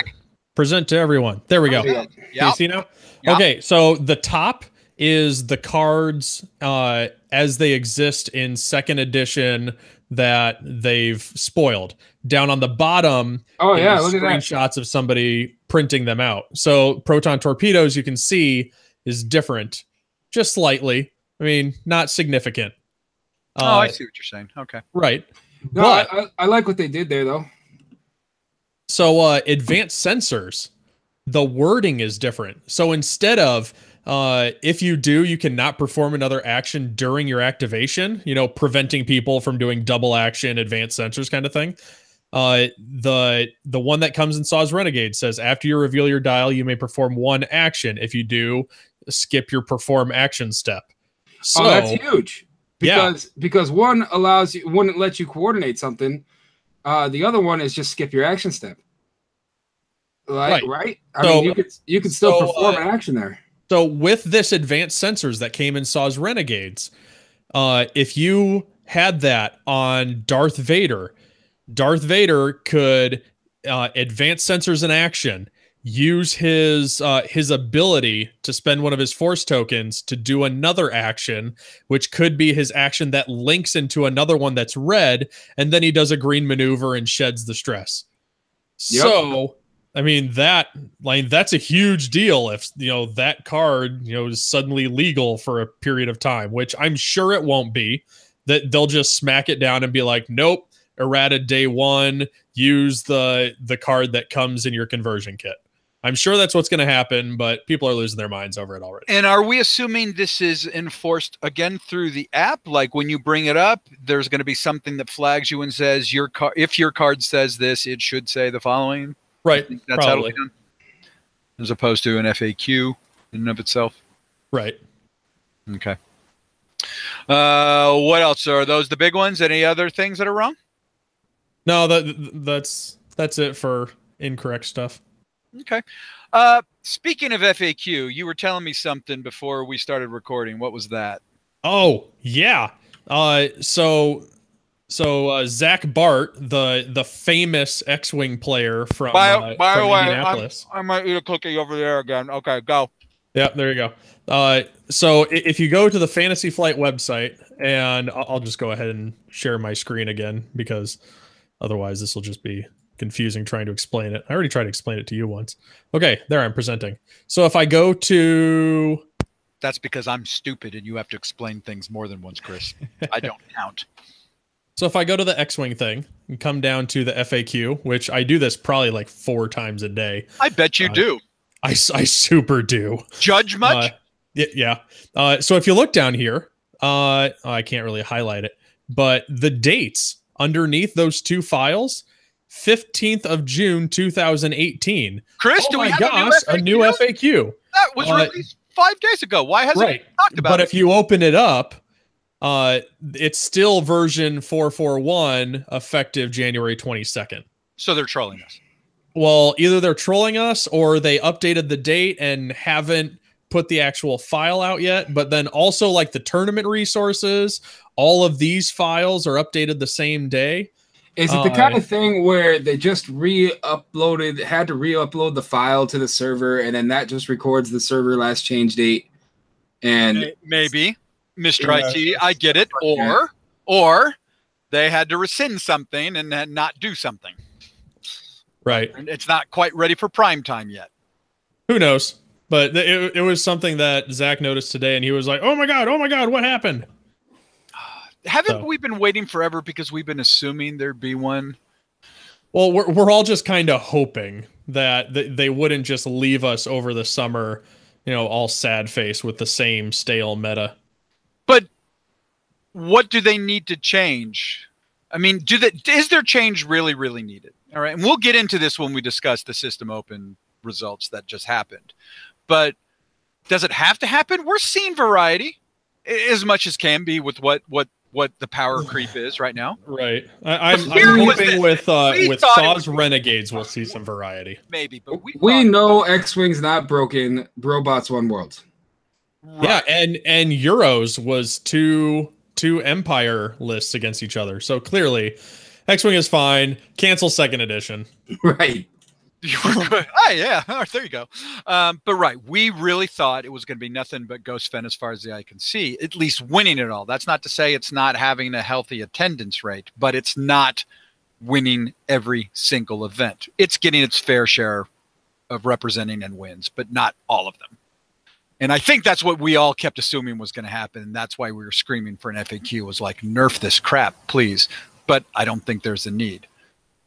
So if they do nerf something, what are they going to nerf? What needs to be nerfed? Well, I don't know. One of the things that I suggested to the game designers while I was at Worlds was take all the guys in the top 8 or top 16 and let each one of them ban a card. That'll make summer interesting. Yeah, but their game fixes have been nothing but power creeping, replacing earlier power creep. Right. You would just fall back to the last awesome list. I mean, So, personally, I am completely okay with finishing out the summer. We've only got like 2 more months left, really, of first edition. Just play it out, do our thing, complain about people playing broken lists, and then move on to second edition. Yeah, sounds good to me. Yep. I'm right there with you. I don't think that the concentrate or the effort needs to be put into more fixing 1.0. Right. I mean, the things that I want as a judge are just all of the things that I put out in my world's rules questions that we had to do. I would like to see those in there, just so I don't have to keep answering those questions. Mm-hmm. So, and then one last thing to take away, because I think this is ultimately what is still, this is heartening to me, is, all right, so sure, Ghostfen won the Paris System Open, but what kind of list just won at Origins? What did Phil Horney win with? Well, Phil Horney won with a list that only Phil Horney could win with, let's be honest. But I think that's the point, is like, isn't that inspiring that someone can take something that is arguably weaker because it was an arc-based list and he took it down in this day and age of Ghostfen and Nim and Miranda and bombs and all that crap. And he didn't even do it with the full 47 point Fortress Kylo. He did it with the 45. That's weaker, right? He doesn't even have, he has to drop 2 points off of it because what is he taking off of that? He doesn't have advanced optics on it or something like that. So it's not even as good. Yeah, he's not 47 point Kylo. He's 45 to be able to fit in Countdown. By the way, there's our coming back to Countdown reference. Woo woo! Here, do the air horn. Give me the air horn. No, I want a real one. Come on. It takes forever. You should be ready. That's Mark's job. He's ready with the air horn. I'm super not ready. Anyway, I think that to me is inspiring. That ultimately, that in the hardest the environment has ever been, he's flying a list where arcs matter and he won it all. That's great. And maybe we just are all bad. Maybe we are projecting our own inadequacy onto a game that's not really broken. We just are taking the easy way out and people are bitching about that. What if we all flew arc lists, right? What if we all did that? How interesting would that be? I don't know. Well, we're going to find out. We're going to find out. That's the prisoner's dilemma, right? It's like, why don't we all do the fun thing? But then if one person doesn't do the fun thing. 2.0 resets it all. We're going back to arcs mattering. Yep. Unless it's Dash, because that looks horribly broken. Dash isn't going to be that bad. I know. I have no idea what's going to be broken or not. I just wanted to try to start controversy. Okay. So I'm looking at these show notes here. Do you see anything else standing out there, Chico? I feel like we should do some shout outs and call this thing over before midnight. What? Weird. No. You know what? Why? Okay, so here's my chance to host. Look, I personally think I'm responsible for the concept of X-Wing 2.0 because I came up with the name of it. I came up with the phrase OCX groupies. Why are they not on? What is wrong with you? Oh, the groupies? Yes. He wants to turn this into a town hall. He does. You know what? I'm just not getting enough adulation from you three. I need more cronies. I need more people sucking up. I want people cheering my name, King Gordon. Cheering the name of King Gordon. Well, yes! You definitely fit the role of coach. Do it? What? Really? How so? He feels the love. Oh, okay, right, sure. Yeah, it's all about me. Got it. Yeah. That was easy to do. All right, shout outs. Someone start. Not me. Go. Chicago, you're up. You haven't said anything. Go. Chicago. Jesus, really? I haven't talked to anybody in a long time. I've been I'm failing. Come back to me. What? I'll tell someone. Okay. Kyle. Yeah, I want to give a shout out to.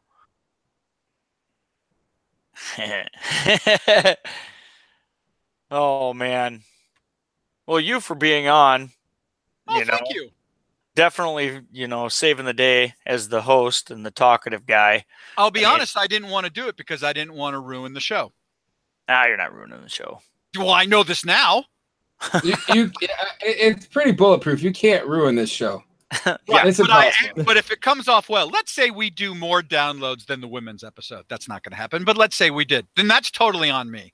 You're welcome. Yep.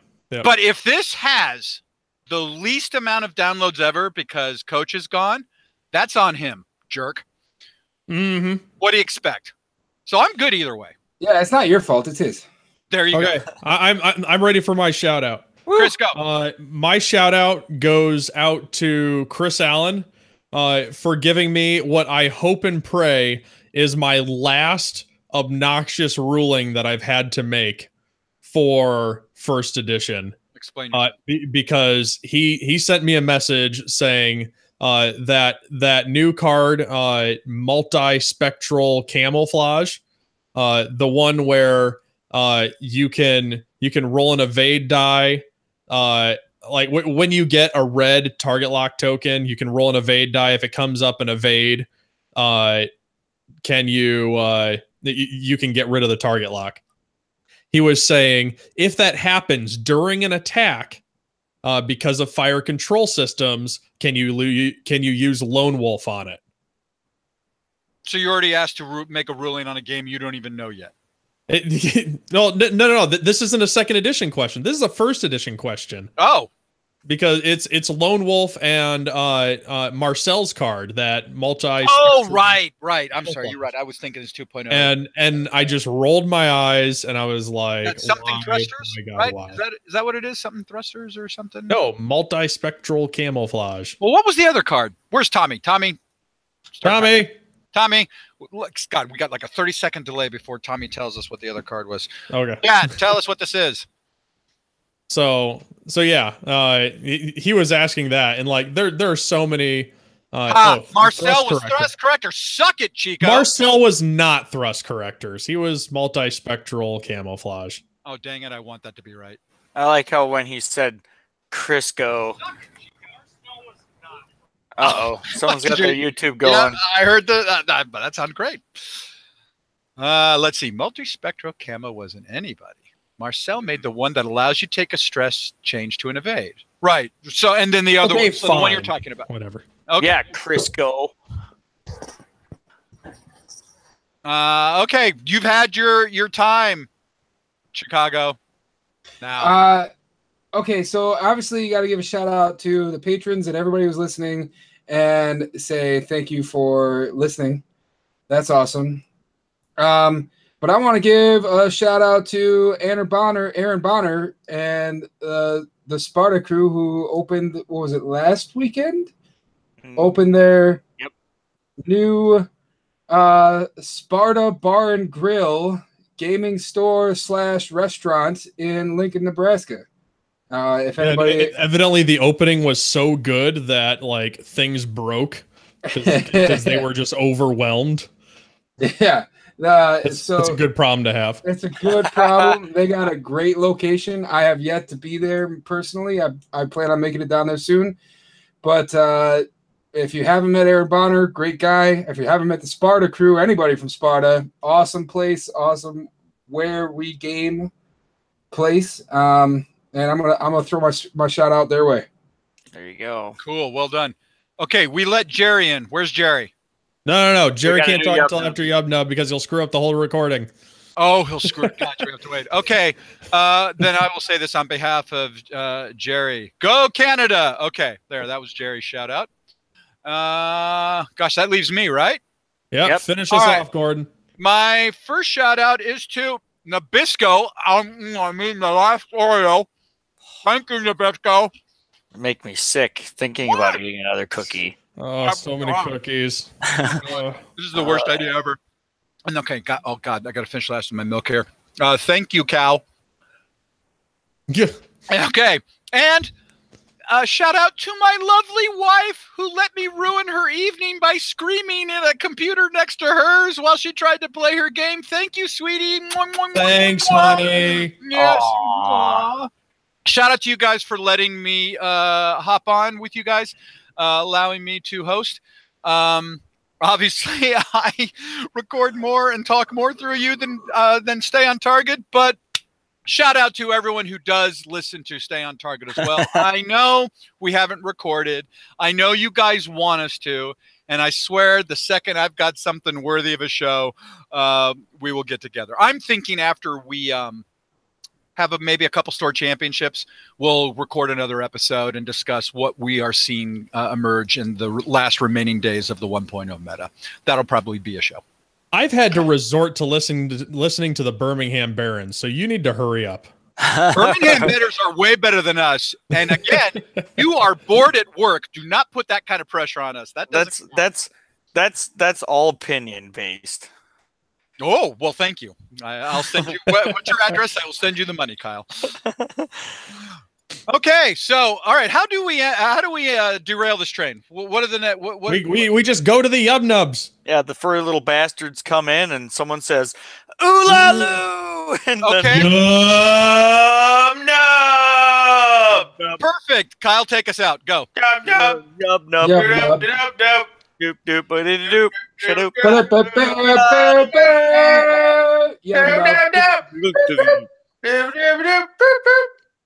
Is that it? Are we done? That's it. I guess not. There's no catchphrase? Is there anything that's said, or that's it? Nope. That's it. That's it. All right. OCX out. Yay. And now the groupies come on and can be obnoxious. Oh, God. Yay, we get to be obnoxious. Now, do we go to our Audacities and kill these things? Yes. No, you can stop Audacity, export as an MP3 file, upload for Montana, and yes. Save project as. No. What would you guys say if I didn't start Audacity? I was going to reach to the internet and bitch slap you. That's what I would say. Export, right? Yes. Yeah, export MP3. MP3 and save it with the date. Okay. OCX underscore, what is it, 620? 06202018. You think Coach will actually listen to this whole episode? Yes, because he wasn't on it. He's dying to know if we talked shit about him. Did we really, though? Not really. No. Yeah, he'll be disappointed. He will. Yeah. 8 minutes? It's only going to take 8 minutes and not 23? Wow. That was a short episode. Holy cow. Since I switched over to my main computer instead of my laptop, the processor on that is so much better. This thing's going to be done encoding in 3 minutes. Oh, I can tag this artist name. Oh, I can get credit for it. Oh, good Lord. Hey, Chico, what software are you using to do all those voices, man? It's called Voice Meter. So you have to get you know what? I'll just find the YouTube video that I watched, and this guy showed how you can take this mic and turn it into basically sounding like a studio recording style thing. So I'll find that and put it in the show notes. All right. Okay, Jerry, give us a review. Give us a grade. He's chowing down. He's eating. Okay, Stan, I ask for Jerry, I get nothing. This thing is worse than trying to put on a... I know where you were going with that. So, I lose 70 pounds in the past year, and I've thrown it all away after recording one damn show. All these frickin' cookies. No, it's all that milk. I'm surprised you guys don't have milk belly. Probably do. At least tell me somebody was at least putting whiskey in their milk. Ew. Kyle? Oh, that's was that your wife that just said ew? Oh, he was. Yeah, it was. That. That's hilarious. Well, I mean, like, come on, you got to put something in there. At least make it look like Bailey's or something. You know, put a couple shots of Bailey's in there. Maybe make a mudslide. I mean, come on. Hey. You know, that was actually, I actually said that in the what was that, the prep chat, that mine was either gonna have Bailey's or make it a White Russian or something. But then I just decided to skirt the rules by drinking that spotted cow. Well, yeah, the spotted cow is definitely warranted. What's the drink? Because it's inappropriately called a blowjob. It came up in Deadpool 2 or something like that. It's got Bailey's and what? Is it Kahlua? Yeah, Bailey's and Kahlua. Bailey's and Kahlua, and you throw a little whipped cream on the top. You hold it between your knees, and your friend has to take the shot from between. So your I've knees. been having a lot of blowjobs lately, but I'm bump. But you know, which one? You guys could have at least drank a paralyzer. Huh? You guys could have at least drank paralyzers. What the hell is that? That sounds like a fucking Canadian thing. Oh, it's totally a Canadian thing, and it's like a weird Western Alberta thing. But basically, a paralyzer is Coca-Cola, milk, and like one of the alcohol variants, whichever one you prefer. And it mixes together and doesn't curdle, and people up here drink it by the pitcher. Sounds fine. So Gordon, after you have your blowjob shot, you have to do it's a shot of I think triple sec, and then you take pina colada mix and you drizzle it in there, and the pina colada mix sticks together. I can see where this is going. No, thank you. Nope. There you go. Nope. I'm good. Oh, Kyle, you never did your green beard. Do it. You got it. Chico said he was going to do it too. Oh, son of a bitch. I've got like nothing left. Take a picture of that and put it up on your Facebook. Oh, that'd be glorious. Do it. Of his empty beer? I got to present him. There you go. There we go. Screen capture that, and I want it up on the Facebook. Oh, it's the Luke mustache. That's right. Someone get a picture of this. It's the green milk. I'm not doing this. Someone do this. Oh, God, Yoda. That's hilarious. I don't think I needed to see that. Okay. Oh, I totally got it. Oh, Jesus. Screen cap perfection. Did you get it dribbling out? I didn't get the creepy eye-to-eye contact, though. That's...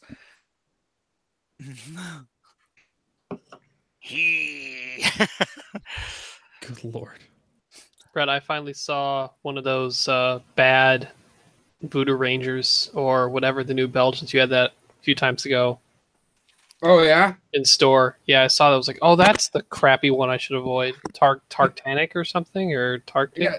That one's terrible. I had that one too, Ryan. Remember? The Tartastic or whatever? Yeah. Yeah, it wasn't great. And that's one of the few New Belgiums that I found that I didn't like, but I like most New Belgium. Okay, so my audacity. Wait. Wait. Oh crap! I'm no longer king of the show. Shit. No. Go. Okay, so before I forget, if anybody wants one of these shirts, Luke still has. He has 4 XLs, a double XL, and a triple XL. Dibs on the double. Dibs on the double. It's got the Rebel speeder there. Shotgun. And in the back. Get good. Shotgun. You set aside the double XL. You good with the down speeder. Okay. Did it run large or small? Total bullshit. I can't wear anything but a medium. It runs normal. Wash it on hot, girly man. So I'm wearing an XL. XL is what I usually wear, and it fits just perfect. And it still looked like a tent on me. Then it's a tent. How much? Oh, Tommy's complaining we couldn't see it. Yeah, but it's Tommy. Ignore him. Can you see it now? Give him 30 seconds to respond. Can you guys or you can turn around. Yes, I can. Yeah, you're good, man. You're fine. You're good. Okay, Audacity done. Am I putting it in my Dropbox and then sharing it out to you, or is there somewhere I got to go? Yeah, whatever you can do to get it to them. We have a Dropbox. We drop it in, but I'll put it in mine and then get you the link or something. Sure.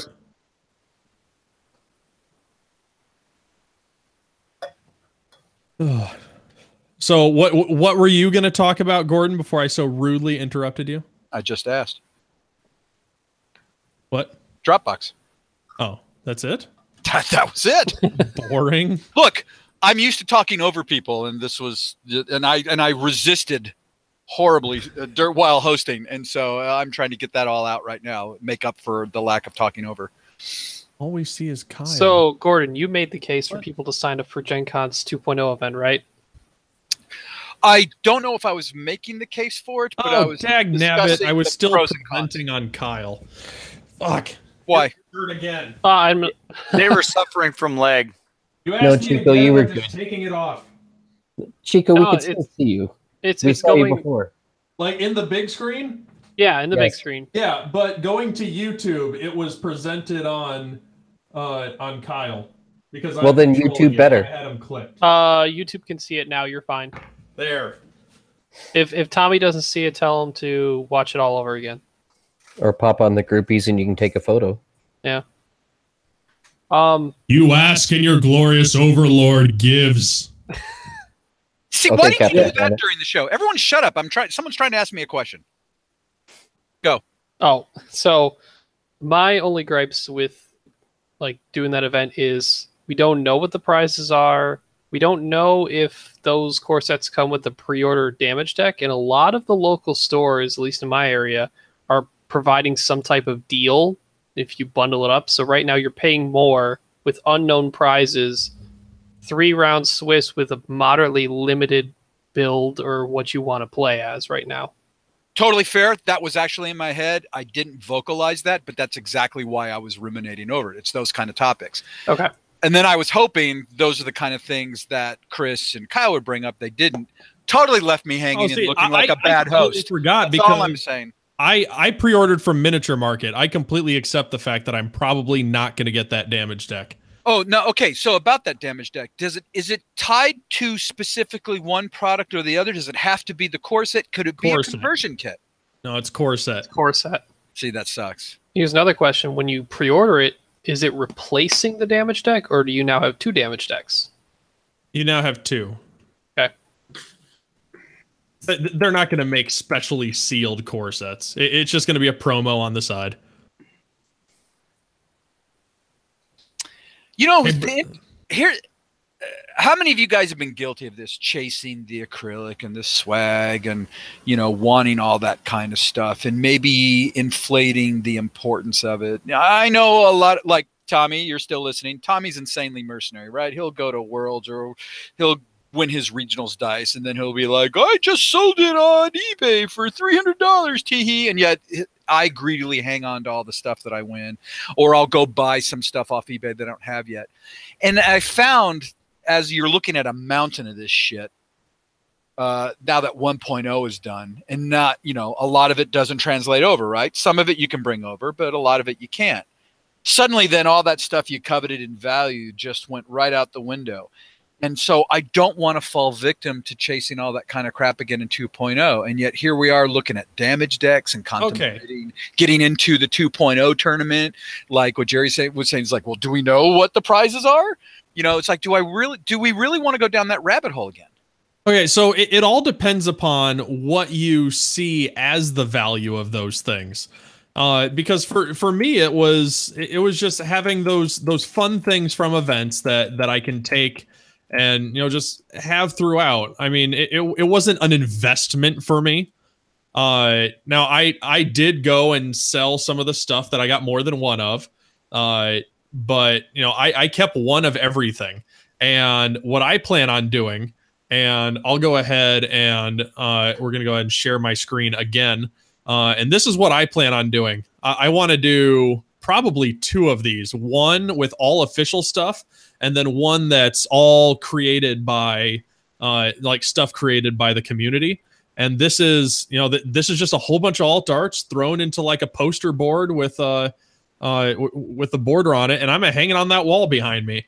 And that's going to be my memory of 1.0, of, you know, things that I won over time and things that were given to me by players and stuff. And, you know, we even got there's an OCX card right there. It's like, woo! Make 2 of those and raffle one off, right? Do a fundraiser. Yeah, no, do a charity.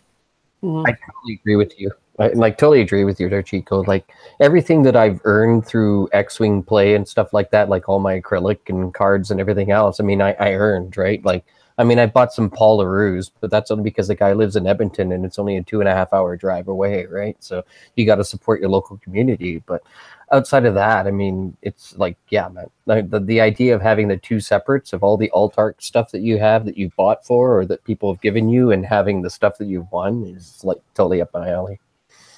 Yep. Me and my local squad are trying to pull together all of our upgrade cards and see if we can create like how people take bottle cap tables. Do like that's the other thing I've been thinking about, but I know that I'm so lazy I wouldn't do it because I still have in my basement all the bottle caps to make one of those. And I never did. So I definitely love to do that and just make an X-Wing table out of those alt arts. Mm-hmm. I imagine that's That'd be where you're cool. going. Yeah, just have that table whenever you want to play, like just throw a mat down on top of it and play games. Or one idea, if you're at like a particular store that you play at a lot, is like Century Box up here. They just started doing the 5x5 coroplast to go on top of the tables, so you have space on either side to set up your cards and stuff like that. It's what they've been doing at the System Opens, right? Those pieces of coroplast that go up, Right. So you've got divots in the table, everything's all covered. Just get people to decorate them with all of the stuff that they have, the alt arts and stuff like that. That way they can still play on the stuff that they've had and they can bring that to a tournament and not have to worry about, the variables of the table. Yeah. In terms of what people chase and will probably never stop chasing is going to be what carried over, which is in most cases templates and dice. Yep, dice. Really? Dice being probably the biggest. And even templates now, depending on what it is, because it doesn't have the line in it, right? But don't forget about acrylic, right? Like I'm regretting that I didn't actually buy those weapon disabled tokens that were sitting there. Instead, I got extra shield tokens, which may or may not be legal. No, the shield tokens will be fine because you just have to be able to flip them over and know that one side is active, one side's inactive. So the fact that one side has no paint and the other side has paint, it's completely fine. But what kind of nightmare is that going to be, right? Because, I mean, who says that some guy doesn't just magically flip one of his things when you're not paying attention? But it's going to be freaking worse with those metal ones that they've already declared as legal for second edition. Oh, yeah. Where it's like metal on one side, metal on the other, and the only way you can tell the difference is it's imprinted on the other side. And that was supposedly designed with 2.0 in mind, right? Which is why they did Right. Because I was talking to Wade and I was like, man, I really wish they would have stamped them on both sides. I think that would have looked cooler. And he was like, well, you couldn't do that for 2.0. I mean, it's like, okay, Wade, you're right as usual. I love you, Wade. Yeah, but Chico, you know exactly what's going to happen. You're going to have a few high-level tournaments where it's going to become an issue, and it's going to become an issue with a particular person or group of people in a particular time. And the way you're going to rule on it is you're going to be like, hey, you know what? Just discard your tokens. If you need to regenerate one, you could reach over and pull them back, just like 1.0. Yeah. Kyle. Did Kyle fall asleep? Well, he's awake enough to type, I'm tired. Listen, we've done Yub Nubs. You can go to sleep. I've been drinking beer. You've been drinking milk. I don't understand. Yeah, no, those shield. That's what I'm going to do. I'm getting a beer. Those shield tokens at the right angle in the depending on the lighting, like you can't tell from the other side of the table very well if it's flipped or not. What was even the purpose of that, saying that you have to flip them over instead of just discarding them? Yeah, that's the new type of way that they're showing something is used or damaged with charge tokens, with force tokens, because on right now I could grab a shield token, the cardboard one from the X-Wing I got from Worlds. One side's red, one side's like blue or green or whatever. The red one is when you're damaged and it's not there anymore. That's dumb. Yeah, it's a bit of a nightmare. Kind of complicates things, like just putting them aside is easier. I'm just gonna keep putting them aside until somebody yells at me. Technically, yeah. Well, that's the thing. Until someone says something, technically by rule, you need to flip them. Yeah, and that's going to be the problem, right? Is because the shady guys that are going to try and pull the bullshit in the first place are going to be the ones that are going to always insist on flipping theirs.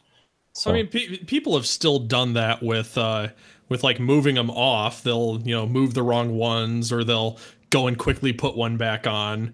I mean, shady shit's gonna happen. Like we know that. for it. Something kind of small that is not like I don't think is a rules thing. At Adepticon, when I faced Nathan Idy in one of the qualifying rounds or whatever, I didn't get any acrylic target locks at the time yet, because I liked putting the cardboard in the slot to hold the ship-based shit in, and then put like the red target lock out of the ship I have locked.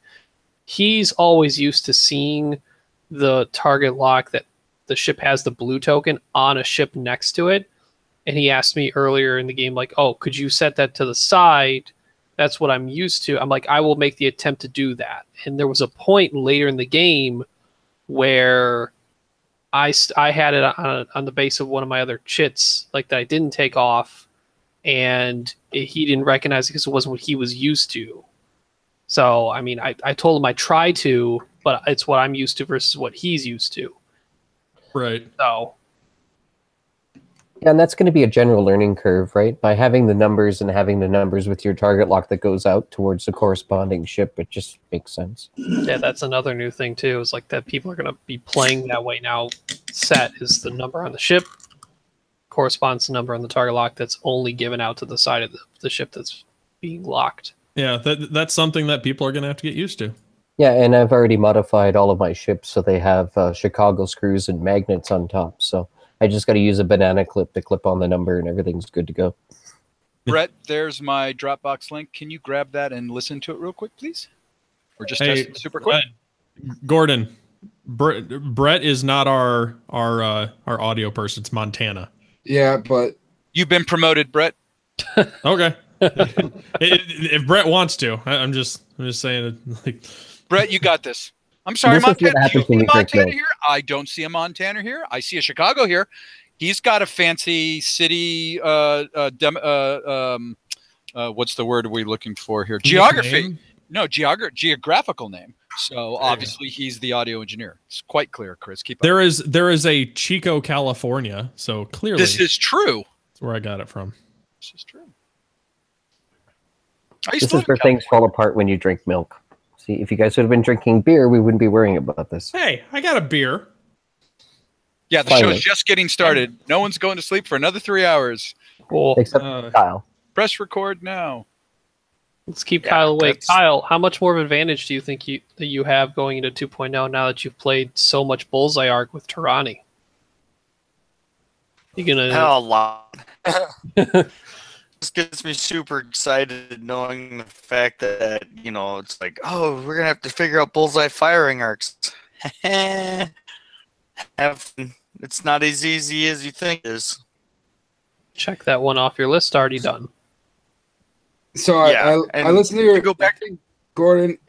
Is that from Audacity? Yeah, it was. Okay. Montana's gonna hate you. But- It's really quiet, but worse off, I can hear everybody else's voice. Oh no. I hear everybody. So Oh no. that's what we got a producer for, though. So Well, what did I do setup wrong as far as Audacity? Shouldn't that have blocked all the other channels out? And it wasn't only grabbing my mic? How did yeah, it are grab you? everybody? I didn't hear any. I didn't hear any feedback in the live broadcast. Are you using headphones? Yes. Huh? That sucks. Oh well. Do you have a gaming headset or something like that? That maybe it's just picking up the output from your headphones on the microphone. It might have been me. I left my shit on for a second. Oh no, this was like whole show type Early. thing. Yeah. Yeah. Do you have computer speakers that might have been playing while you were? No, they Casting? weren't. No, they weren't. What about the microphone on your laptop or whatever you're using? It's on the headset I have. Yeah. So Sometimes it does both. The microphone on your headset was picking up the output from your headphones, but we've had It's only the one mic. I don't understand. it's. Oh, I just see what you're saying. It was hearing what's blaring in my ears. Yeah. Oh wow. Yes. Yeah, I just went and listened to the file. It's not good. Oh, I've ruined the show. I found a way. Yes. Oh, sounds It like just listening needs from YouTube. more work for Montana, or he'll pull the YouTube file. Yeah. I don't know. We'll see. Yeah, you may just do that. So, can you open up your Audacity? What's your audio thing recording from? Ooh, there you go. Could be recording from something. I mean, it says it's only his headset. So. It says microphone. My Realtek microphone recording device, the one mic input I have in the computer. Okay, can you hit record quick? Sure. There, let me close this and start a new one. Save changes before closing? No. Right. Little late to do. This is what I wanted to do ahead of time, you jerk. Well, I thought we did it just fine. I wasn't expecting some sort of bleed to come through. All right. Okay. And what, you want me to record again? All right, we're recording. Yes. Okay. Do you see any waves now that I'm talking? Not compared to when I talk, no. No, you shouldn't. Not It should be flat line. A flat line. Oh, there are very minuscule, teeny waves. Very minuscule. And those are the ones that he'll be able to hear. Now, if he's able to line them up just perfect, our voices when we're talking in those sections should overlap it. Or he'll just pull the YouTube. Either way, whatever. And he can go through and filter out noise, right? So if that's coming up as a small wave, he can go through and just delete that whole band of waves to a certain. Well, yeah, there's effects in Audacity, noise reduction. Right. You can basically say anything that's less than this many decibels is just eliminated completely. Okay. I just need to make sure I'm out of the country when the show airs and Coach wants me killed. Yeah. So you're coming up to Canada? Yeah, you know it, Jerry. I need a room, sir. More of the Blame Canada. I'm trying to get one of our local stores to actually host their tournament during Stampede Week, like on the last Saturday. So if we make it an annual thing, people will actually be able to travel because then they can go to the Stampede, which is like a bucket list type of thing, I guess people do. And then explain Stampede Week, sir. Stampede Week is where the entire city of Calgary turns into Hickville. Everybody wears cowboy hats, dresses in like cowboys, whole 9 yards. There's a big, huge rodeo. There's a big fair that goes on for about 2 weeks, and everybody gets drunk, and nothing happens. So Texas and Canada. Yeah, basically for about a week, for 2 weeks. Hey, so I got a question. Western Canada, are they rippers or peelers? Peelers. Okay. Yeah. Just curious. Yeah. What the hell are you talking about? Well, whether you call your strippers rippers or peelers, right? Rippers is a little more Midwestern, I think Manitoba type of region, but it's definitely the peelers out here. It's kind of like asking if you're having a soda or a pop, Chris. All okay. No, not. I'm with Chris on this one. I'm like, just call them strippers. That's it. No, but it's Canada. For everything. Well, he's asking about the slang term. I mean, of course, they're known as strippers up here. It's just, I talk to a lot of Canadian guys, and some guys will be like, "Hey, let's go see the rippers, eh?" And then other guys will be like, "Hey, let's go see the peelers, eh?" Yeah, peelers is definitely west because I mean, like I don't know, like we had when I was a bike messenger, we had one of our offices was right next to the local stripper bar. So we'd go in for steak sandwiches on the actual bar side because it was like dirt cheap, just like you're in at the peelers. That sounds amazing. Well, it was amazing. I wish like, there was you get to know them. I wish and there were places in America that you could order a steak sandwich strip joint. Are you kidding me? Okay, Kyle, you used to go to Montreal. Do you really trust the food at a strip joint? Oh, dude, you don't understand. Montreal. Like, sorry, no, one word. Like, go see the Belle de Four guys in Montreal, because in Montreal, they are so famous for their steak sandwiches at the peelers that basically families show up. Like, when I went to Quebec and I was staying with a couple of people for about a week, and it was like a family, and it was just like, it's like, okay, we're going to the peelers today. And mom gets in the car with us, and we go to the strippers, and they had a steak sandwich buffet thing. And it was absolutely amazing. It was one of the best steak sandwiches I ever had. And the girls were on the stage 20 feet away. Sandwiches, they have a fucking buffet in the strip joint. That's even better. All you can eat buffet. French Canada, I mean, like the Quebecois, and especially Montreal, because Montreal is basically bilingual, so you can get away with either English or French. It is just over the top. It's another country. Like, you don't need to go to France. You just need to go to Montreal or go to Quebec City, and it's just like you're on Mars almost. It's amazing. Blown my mind. Yeah, I have a chocolate fountain and everything. You just go up there and. The The chocolate fountain might be a little bit rough, and unless you're actually in Alberta, loonies are not recommended. So you got to throw $5 when you're talking to the strippers. They don't have the magnetic garter belts, so you can flip the coin and. Only in Alberta. In Alberta, I don't know, man. It's just like there's nothing worse than sitting there flipping an actual hard coin at someone. Oh boy! I want my steak rare and my lap gets long. Huh. But yeah, no. So for Calgary, the funny, like for Calgary, the Stampede is sort of like the big show up thing. So I mean, like literally the whole town shuts down and everybody gets drunk for 2 weeks. So it's one of those things of where people like to actually attend it as sort of like one of those big life event type of things. And, you know, it just makes sense that if we had X-Wing, people could come, take their family, go to the Stampede, and then, you know, get to throw in a couple of X-Wing games for Store Championships. Ooh, fun. You know what I think would be a good idea? A buffet in a strip joint and a game store all under the same roof. Well, see, marijuana is going to be... Marijuana is going to be legal here in Canada on October 17th. They just went towards the Governor General. She just signs it in and everything's ready to go. So I thought the ultimate would be a games cafe called Hits and Crits. I mean, you know. Canada, you've gone weird. Don't worry. I don't know if I'm ever going to be able to get across the border again. But, you know. Right? Like, don't screw this up too early, because I have a hockey tournament at the end of August, and I need to be able to cross back and forth freely. Well, see, Chico, the only thing that you have to remember is that it's illegal to self-incriminate in both of our countries. So that means that if you go across the border and you did partake in what's legal in Canada but not legal in the United States, you can't self-incriminate. So when they ask you if you smoked weed when you were up there, you can still say no and still be legal because you can't self-incriminate.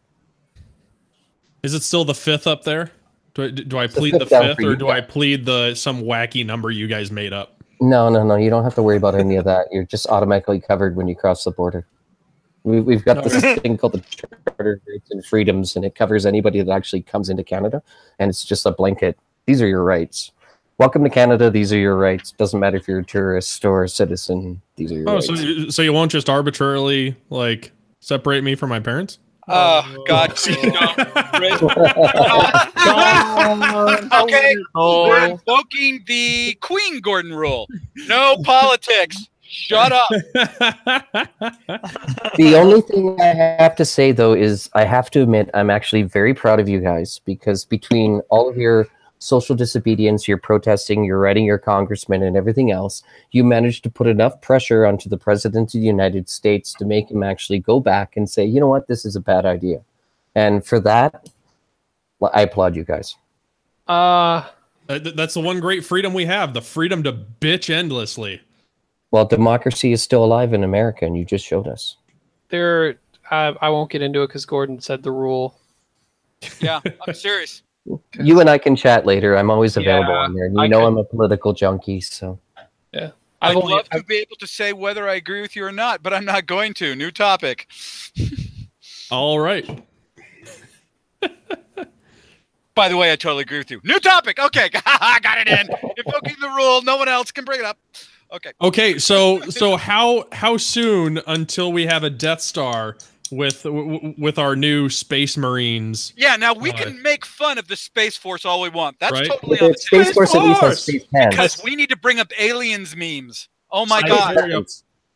I saw the best. Space Force 5 checking in. Space pants. There you go. I saw the best like meme for this. It's like, oh, so the guys who don't believe in science are gonna want a Space Force. How are they gonna power it? Thoughts and prayers?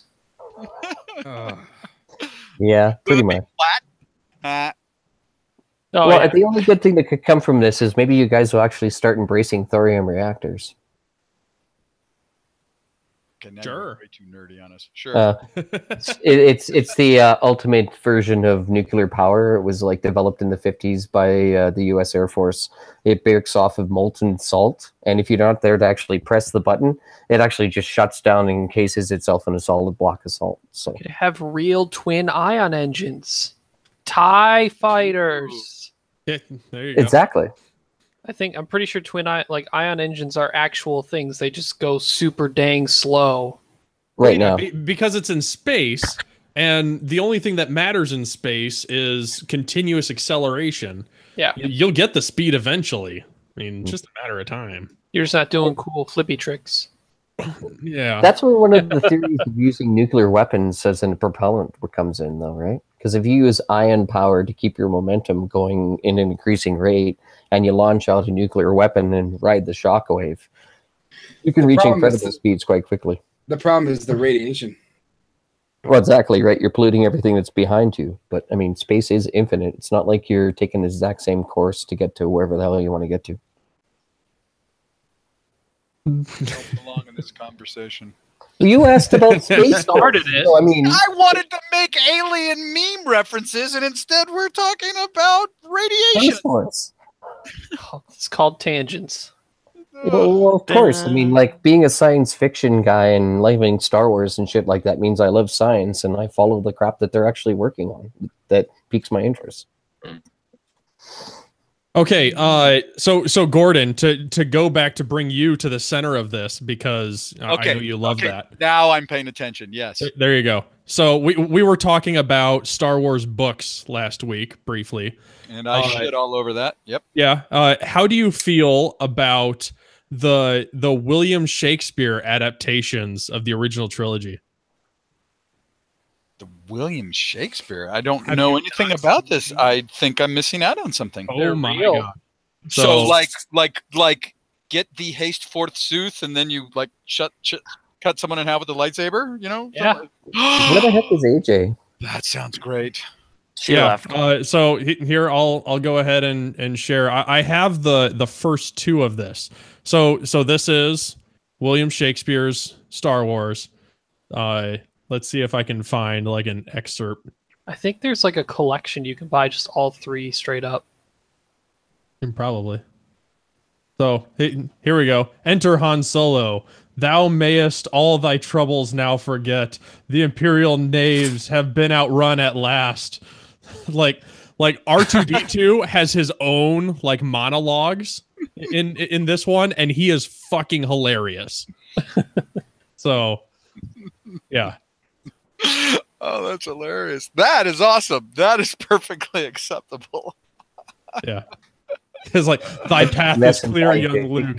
Now do thy deed and let us all make way back home. I stretch my feelings out and use the force.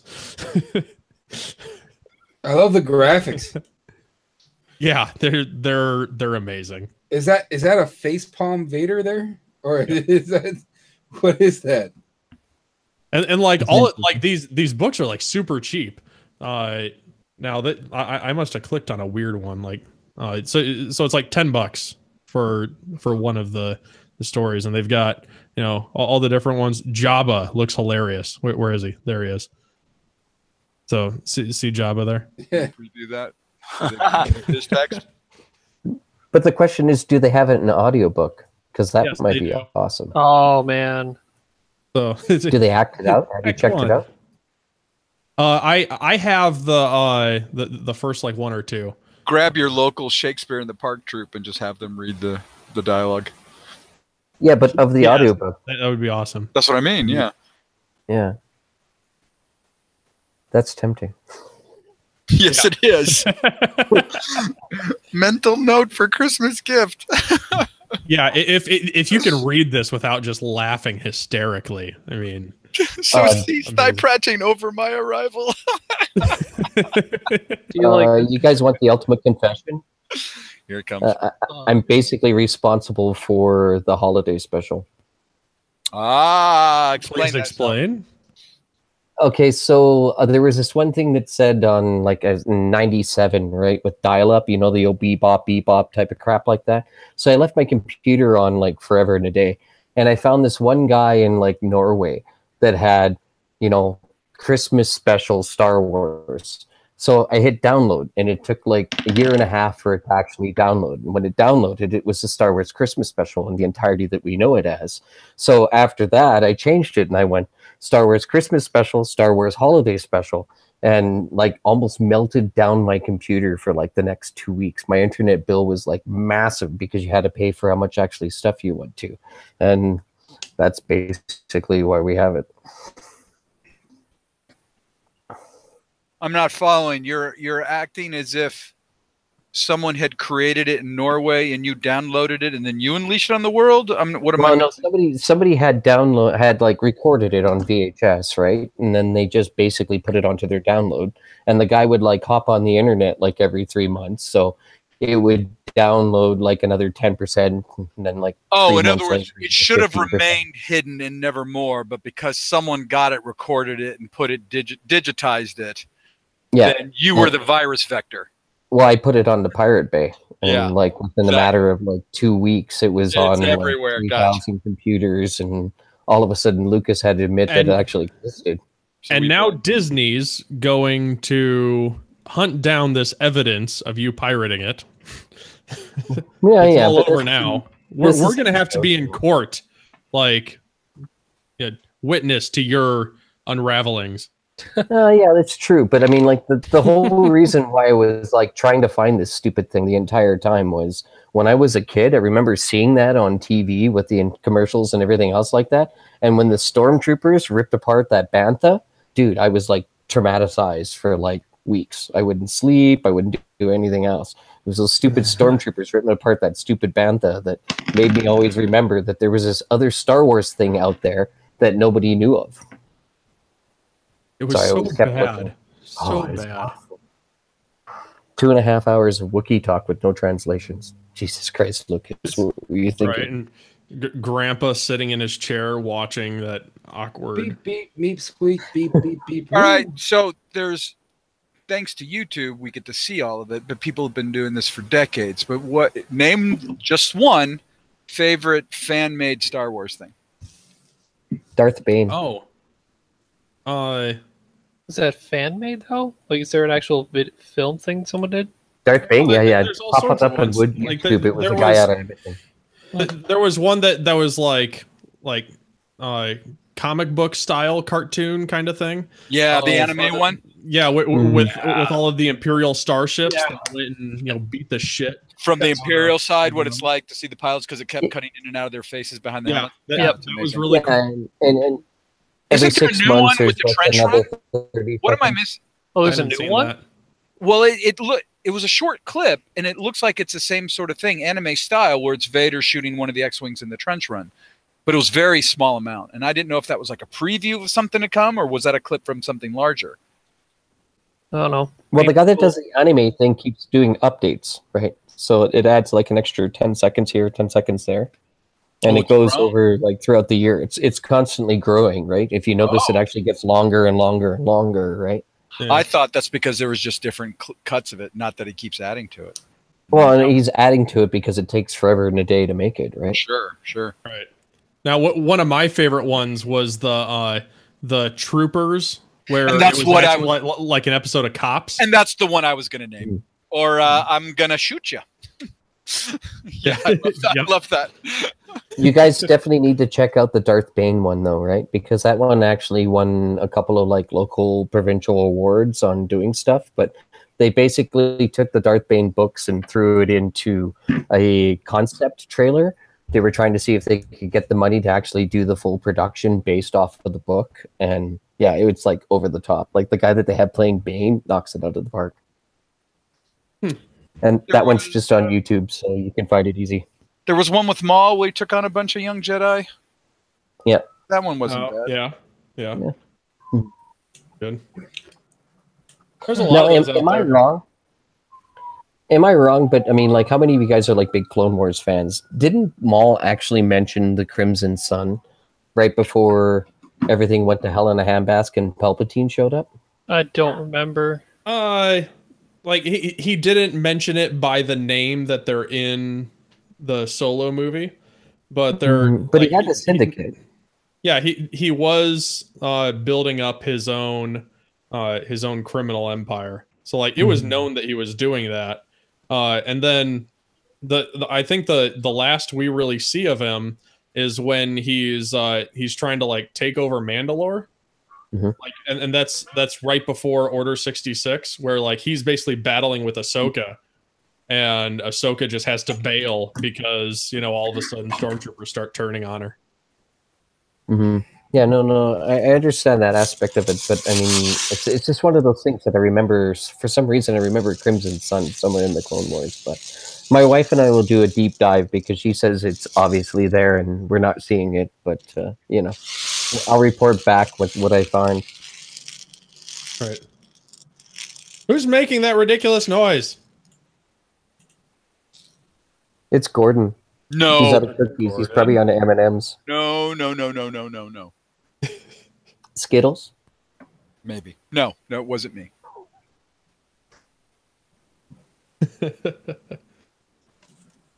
All right, well, I'm gonna have to crash soon. Well, at least you made it to midnight. Yeah. Let's wrap this puppy. Agreed. And apologies when it sounds like crap because I can't record properly for whatever reason. Well, that's what people get for not watching it live on Wednesday. Yeah, let's be honest. See, Gordon, we know that you're the worst, so of course you're going to have the worst audio. Of course. We knew this going in. All is forgiven. Oh, it's going to be great because, see, if it's synced up properly, if you hear us talking, it'll just be happening at the same time that we're talking and the recording, and you won't even hear a thing. I hope so, but I think I'll find a way to mess it up. Just you wait. Future tech. Believe in the future. So I'm curious to hear what all the listeners think of how much content we had. Was that just way too much content? Way too much. Way too much. Reaper, Y-Wing, like just those two would take a whole night normally.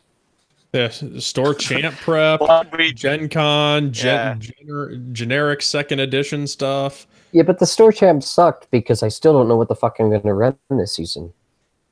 Well, I played around with the Eden Grill. What are your goals for store championship? Well, I'd like to actually win one, so maybe regionals is just. So you're going to have to find a try-hard list from either before the Reaper came out, or hopefully you have a week or two to see what the Reaper, puts forth and what's winning from that, and then just fucking pick one, practice a bunch, waste some local store championship, and then go have fun at the next one. But why is it just the Reaper that you're considering? Well, it's not the Reaper. Okay, Reaper and Saw's Renegades. Oh, okay. It's the U-Wing, isn't it, Ryan, on Top Ski? You have a secret list. Tell me Resistance Bomber.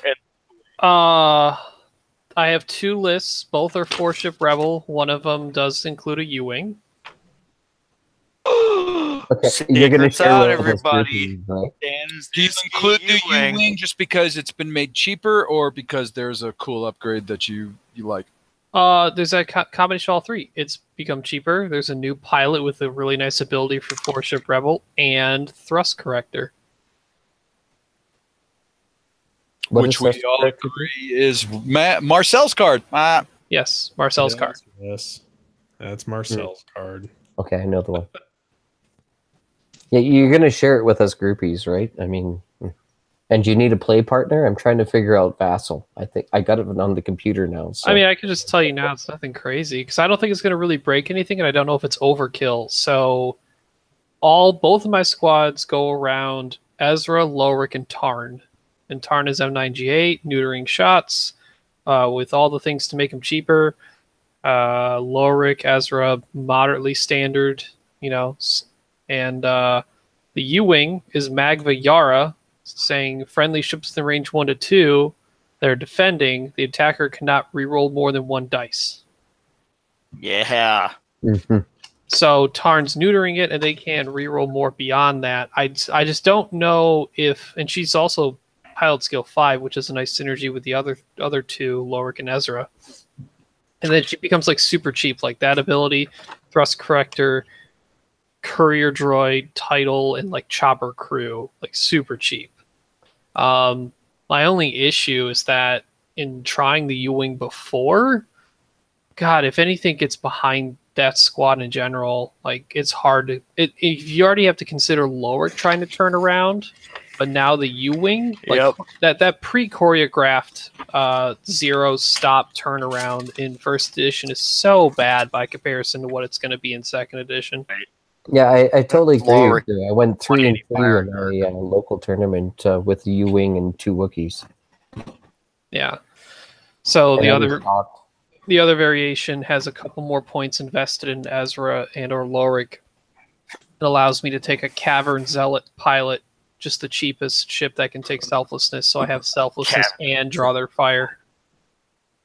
Yeah, the one thing I found with flying the U-Wing is that if you do the absolute blatant I'm going off the map next for your turnaround, it actually still throws people off because they look at you and you go right towards the edge and they're like, there's no legal move they can do. And then you change your wing things and do the 180. I mean, way, I mean, you're telegraphing, obviously, because if you don't do it, you're off the mat. But that easily catches people. Yeah, it needs to be the turn before where they're expecting a maneuver that brings them back into the fight, and it's just going completely towards the board edge, you know, and then they're like, oh, I get it now, but it was that turn you caught them on it, not the turn you're turning around, because that's not going to be when it happens. Mm-hmm. So, no, I think, I thought, like, oh man, you can go, like, full bore on a neutering offense against you with Fen Rao instead of Ezra for the Sheathapede. I'm like, I don't know if that's too much, and getting rid of stress where it gets rid of their ability to turn around behind your list. I'm not sure if that's worth it. Like neutering more shots versus making sure they don't get behind you at all. So stuff to play with. I never put time into 4-ship Rebels, so I feel like this is a good opportunity. Mm-hmm. Okay, well, I'm crashing, boys. Night, Chico. Yeah, I'm gonna head to bed. Who shuts off the live? We're done. We're out. I suppose I do. So we're done. Good night, Hey, people. Topsky, send me that list. Guys. For joining us. Good I'll night, take a look at groupie. it. Thank you for hanging with us and for putting up with my bad audio. Night, guys. Thanks for joining, everybody. Wow, it's a lot. OCX. Gonna give it to you. Mm-hmm. Boom. Beam.